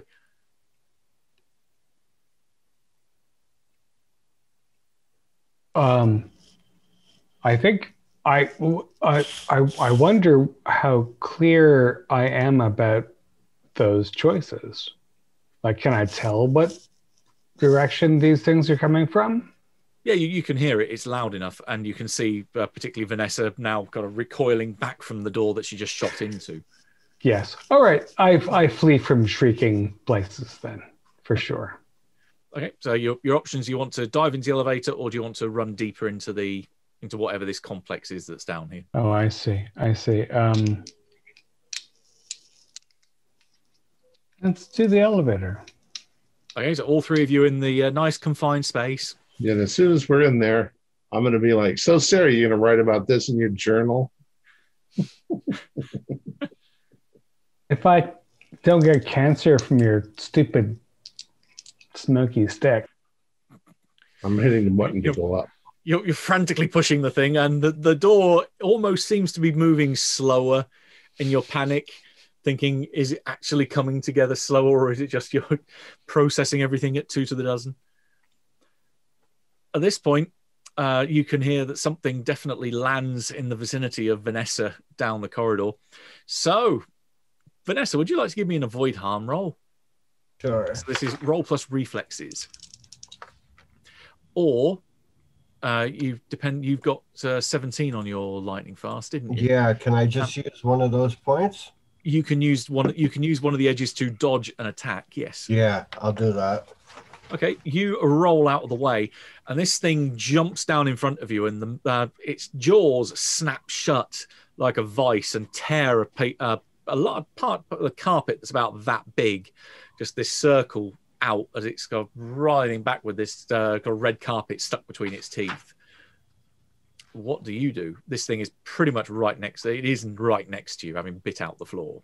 I would like to use my weapon mastery, two in the chest and one in the head. Okay, that is a pretty horrible thing if it goes off. Roll plus coolness. 9 and a 7. 16 plus 3 for coolness. 19, right? Yep, that's it. So you cross off 2 ammo, which off a gun like that will be... But you still got at least one more time you can use that. You pump bullets into this thing, and it rolls over. I mean, this should kill a person twice over with that kind of damage that it does. And it's not dead, but it's severely messed up. And you know a wounded animal when you see it, and this thing is wounded. It just kind of twitches and writhes on the floor. And it almost tries to curl up in a ball and whimper. Can I put it out of its misery? You raise the gun to make the coup de grace, and Monica down the corridor just you can hear her calling to you, saying, "No, don't do that. Leave her alone." Shut the fuck up. And then I pull the trigger. I won't make you roll for it. You blow its head clean off. It's only then you realize that this thing has been leaking this kind of green substance out from inside of it that is definitely not blood. Well, not blood that you know anyway. But then it just goes limp. It twitches, and as it writhes and finally goes still, it reverts to almost like you think a werewolf in the films would do, that it reverts back to its original form. And there's just this humanoid, almost grey alien-like thing with this like distorted head, but otherwise this graceful, slim body that is now just lying very, very dead in front of you. I have to take pictures of this. Make with the clickety-clickety-click. And before they're going up in the elevator, I want to search the room for any thumb drives with bank accounts on it, or... Oh, there's nothing in there because that's the room that you saw on the other side of the camera. But you will, if you're searching down there, you will find that room eventually, where there is plenty of computers. There's plenty of information about their finances, and the fact that they have a lot of money. The fact they recently got a $20 million transaction come their way from Audrey for the money that she made selling, effectively remortgaging the house. That was just one of several such transactions that came her way.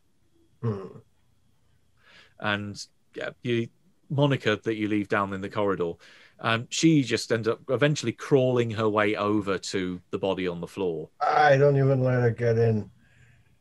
Once she gets to the door, I'll stop her. Unless it happens when I'm in another room. Okay, yeah. As you're searching around, she's then slowly crawling forwards. Or when you eventually get back to her, all you do is you find her sobbing, holding the body in her arms. What the fuck was that? She kind of looks up again with tearful eyes, but somewhat a hateful glare. It was just a poor Libeth, you goddamn bitch! You didn't have to do that. Ah! And probably knock her back, and she just descends into tears. How many Upstairs? fucking children did she kill? How many? How many fucking lives did she? And I fucking punched this bitch really hard. How many fucking kids? Her nose is broken at this point, as you're smacking her. She doesn't laugh, but she just spits and tries to speak through a blood-filled mouth. She says, "We didn't kill anyone. We were trying to awaken them, you stupid dumb fuck." Enjoy your last couple breaths on this fucking earth. And I kick her again, and I go towards the elevator. Okay. And I tie her fucking feet and pull her away from the body so she can't touch it. Yeah, she can't even wiggle at this point. Right, upstairs, because that'll take a little while down there. You get to the ground floor. Presumably, you're heading outside. Get the hell out of here. Yeah. You get outside. Are you waiting for the half hour for Maurice, or are you basically calling it quits and just getting the hell out of there? I'm moving to Peru. I hear there's this wonderful place there near Lake Titicaca that's good to visit this time of year. Layla? Stay. I don't want to be on the wrong side of Maurice in this. Mm-hmm. Okay. And Sarah? We have to. They're gonna sort of come down on us at some point, right? And ask us questions. Just want to arrange a story we can tell. Mm-hmm. Right? Okay. So, but you're staying while you think about that. Yeah. Okay. And we could try to compel them to stay to discuss this too. I think we can probably head towards a wrap up here then, and go see how. I wanted to show them the pictures. Look, no one is going to believe us, Vanessa. No one will believe us. Keep the pictures to yourself. Post them on the internet or something. But Sarah's right. We need to get a story straight that makes sense. Because if we come at Maurice with some fucking monsters. The body is down there. Maurice is going to see it firsthand. Just clean it all up, man. Just clean it all up. It's going to hurt no matter what. So I start walking, and I look over my shoulder and I bump Layla a little bit, and I go, "Care for a smoke?" Yeah, fine. Let's go. What do you know about moving digital money around? I know a thing or two. You know, How- pay me a professional fee, and we can work something out. How's the Bahamas sound? Sounds beautiful this time of year. And I just show you a little flash of the picture off of the computer I took of zeros going across the screen. I think we can make something work. Should we let Sarah in or no? Or is she going to write about it? No, Sarah's smart. She knows no one's going to believe this shit. I think she's right. I think we need to come up with a story and then get lost. Like, talk to Maurice. I don't know. Figure something out and then get the hell out of here. Even if it means burying that monster and telling Maurice that it's just the woman you shot up in there. Fine. No. Let Maurice see that shit. Fuck it. It'll keep him distracted while we get new passports. Hey, Sarah, how do you like the Bahamas this time of year? And I walk over and put my arm around her. I like change. What are we going to tell Maurice, Sarah? You're the creative, the writer. What are we going to tell him? I think we're gonna. I think we have to arrange a fucking huge fire in there, don't we? How do we draw the line between this and Audrey? That's the other thing. Like, what do we tell him that how do you explain that this was responsible for Audrey? I mean, once he takes a look at that fucking mouth, what's left of it, he's not gonna.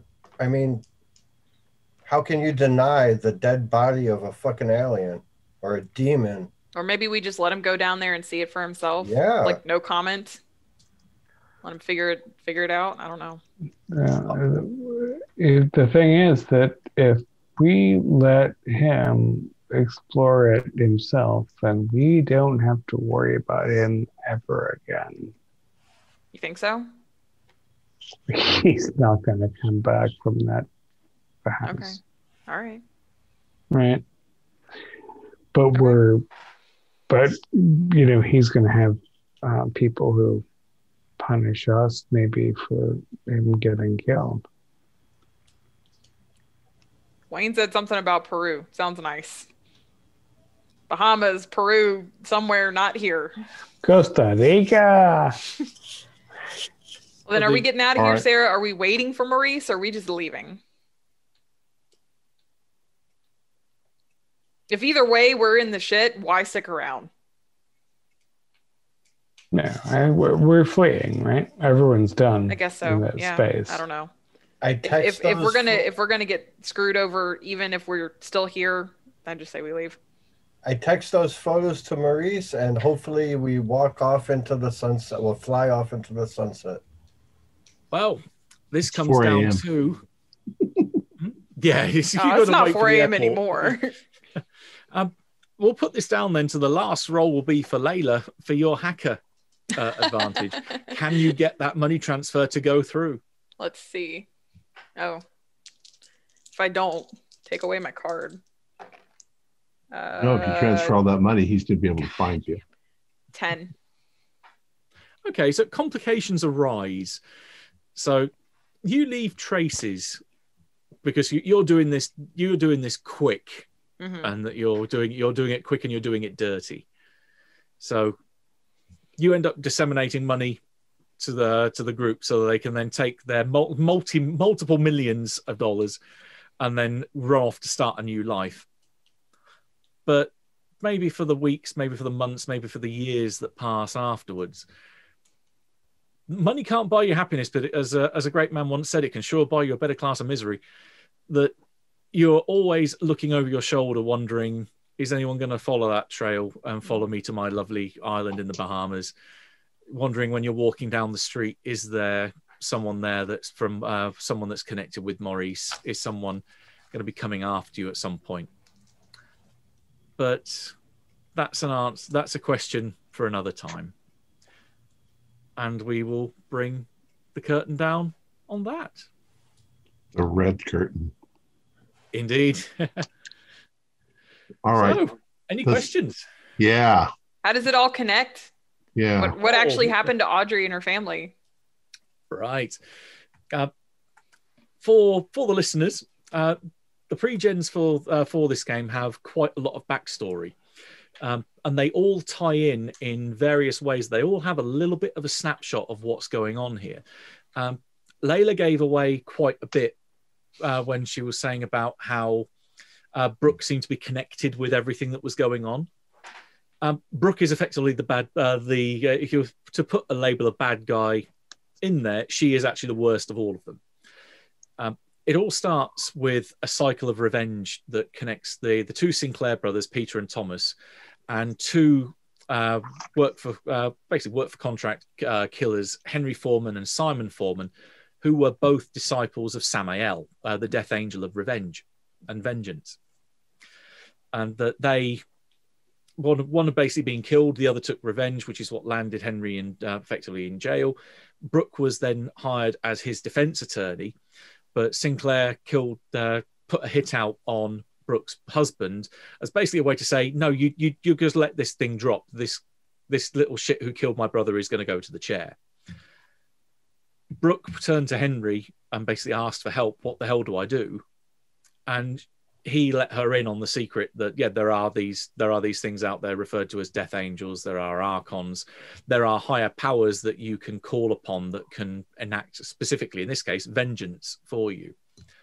And what she was given was the ability to call forth an angel, formerly of Hod, one of the archons. That after the fall, there's a lot of metaplot in Cult where it goes into the interactions between the major players in the game. And one of these angels had gone to Samael and was called by Brooke. That angel is Morris Ackerman, which is why he has no backstory when you go beyond a certain point. As I believe Layla was digging into his history and realized that he just suddenly appeared a few years in the past. That was when he was called to Elysium, and that he had then had to have part of the illusion craft itself around him to give them this illusion of being human. And the reason why Brooke paid Audrey a lot of money to become his daughter, so that he had a more credible backstory. Because otherwise, the angel doesn't have any offspring in Elysium. So Morris kills Thomas, and then decides, with basically under Brooke's control, says, "You're going to set up a criminal network and bring together all these disparate bits of the LA underground that you've just knocked a big hole in, and take over." Audrey really didn't like she liked the fact that she got paid an exorbitant amount of money to begin with, to basically become a new person, but realized that she didn't really love the guy that she'd been forced to marry. She didn't want kids ever, and then was forced to have two of them. So she had no love for the kids. She had no love for the husband. She eventually started to get more daring and decided to go looking online for anyone that was connected with her past, anyone that she could try and maybe even start an affair with online, and stumbled across the Libeth. Eve Attraction is a creature that's referred to in the rules as a Libeth. They're effectively sex hooks. They were created to lure in humanity, and they are one of the many creatures under the law of passion. Monica was dating Thomas. She was a passion magician way back in the day, and was that close to awakening by the love that she had with Thomas. The fact the sex they had together was opening her consciousness and showing her back her lost divinity. And then, of course, Morris comes on and kills Thomas, and she's devastated. She's lost her soulmate. She's lost the ability, as far as she can see, to awaken. And she goes out on a quest, but goes out trying to look for something to fill that void in her life. And because she is a passion magician, is attracted to Eva. They have an arrangement that she basically goes online and performs financial domination on people so they can get a shed load of money without having to do any work. And they build this place so they can hide both of them. What happened with Audrey was that she was promised, through the large amounts of money that she was feeding the creature, that I can send you material that I can show you the real truth. I can show you emotion and feelings that you've never, ever had. And she fell for it. I mean, she gave up all of her possessions. She gave up all of the money. She remortgaged the house. She did everything. She sold it all off under her husband's nose. And the last little vial of tablets that came through were effectively excrement from the Libeth, that there were little pills that she swallowed, but they have a hallucinogenic effect, and they opened up the entirety of the universe to her. Her soul started to fly through the various dream worlds. It started to see reality as it really was, but she didn't have the strength to go all the way, and she couldn't fully awaken. When she comes down off her high, she's desperate to get more, and then throws the rest of the pills down her throat. When the pills had come to her, that was her sign that's saying, right, I'm now ready to leave this world behind. And she just killed the kids and the husband that she'd never loved anyway. And this was her moment where she thought she could escape. But she overdosed on the pills because she took too many and died. Wow. But, of course, as far as the Libeth is concerned, it's just a paying customer. And once she's taken the pill, that's it. Their contract is at an end. She just moves on to the next person. Wow. Our players included David Gasway, Jason Melichok, Holly Buteau, and myself, with Matthew Sanderson as Keeper of the Secrets. We have a Discord server where you can chat with other members. You can set up a private game, and you can learn the finer arts of gameplay and game mastery. There's a link below. We're currently producing up to 4 shows a week with music and sound effects added in post-production in order to create a richer listener experience. We provide audio-only versions of our shows, free for you to download from Podbean or iTunes. The costs involved with the show are provided almost entirely by our patrons. Without them, we wouldn't be able to do what we do. If you'd like to support our show, please visit our Patreon account. Just $1 to a month helps us a lot. You can find a link in the description below. Like, share, and subscribe to our channel, and punch the bell icon for updates on our latest shows, and leave us some comments. We enjoy reading them and answering any questions you might have. This is Tom Rayleigh, together with all the members of our gaming club, inviting you to journey with us once again into the darkness for another deadly and disturbing role-playing session. Until next time, good luck and good gaming.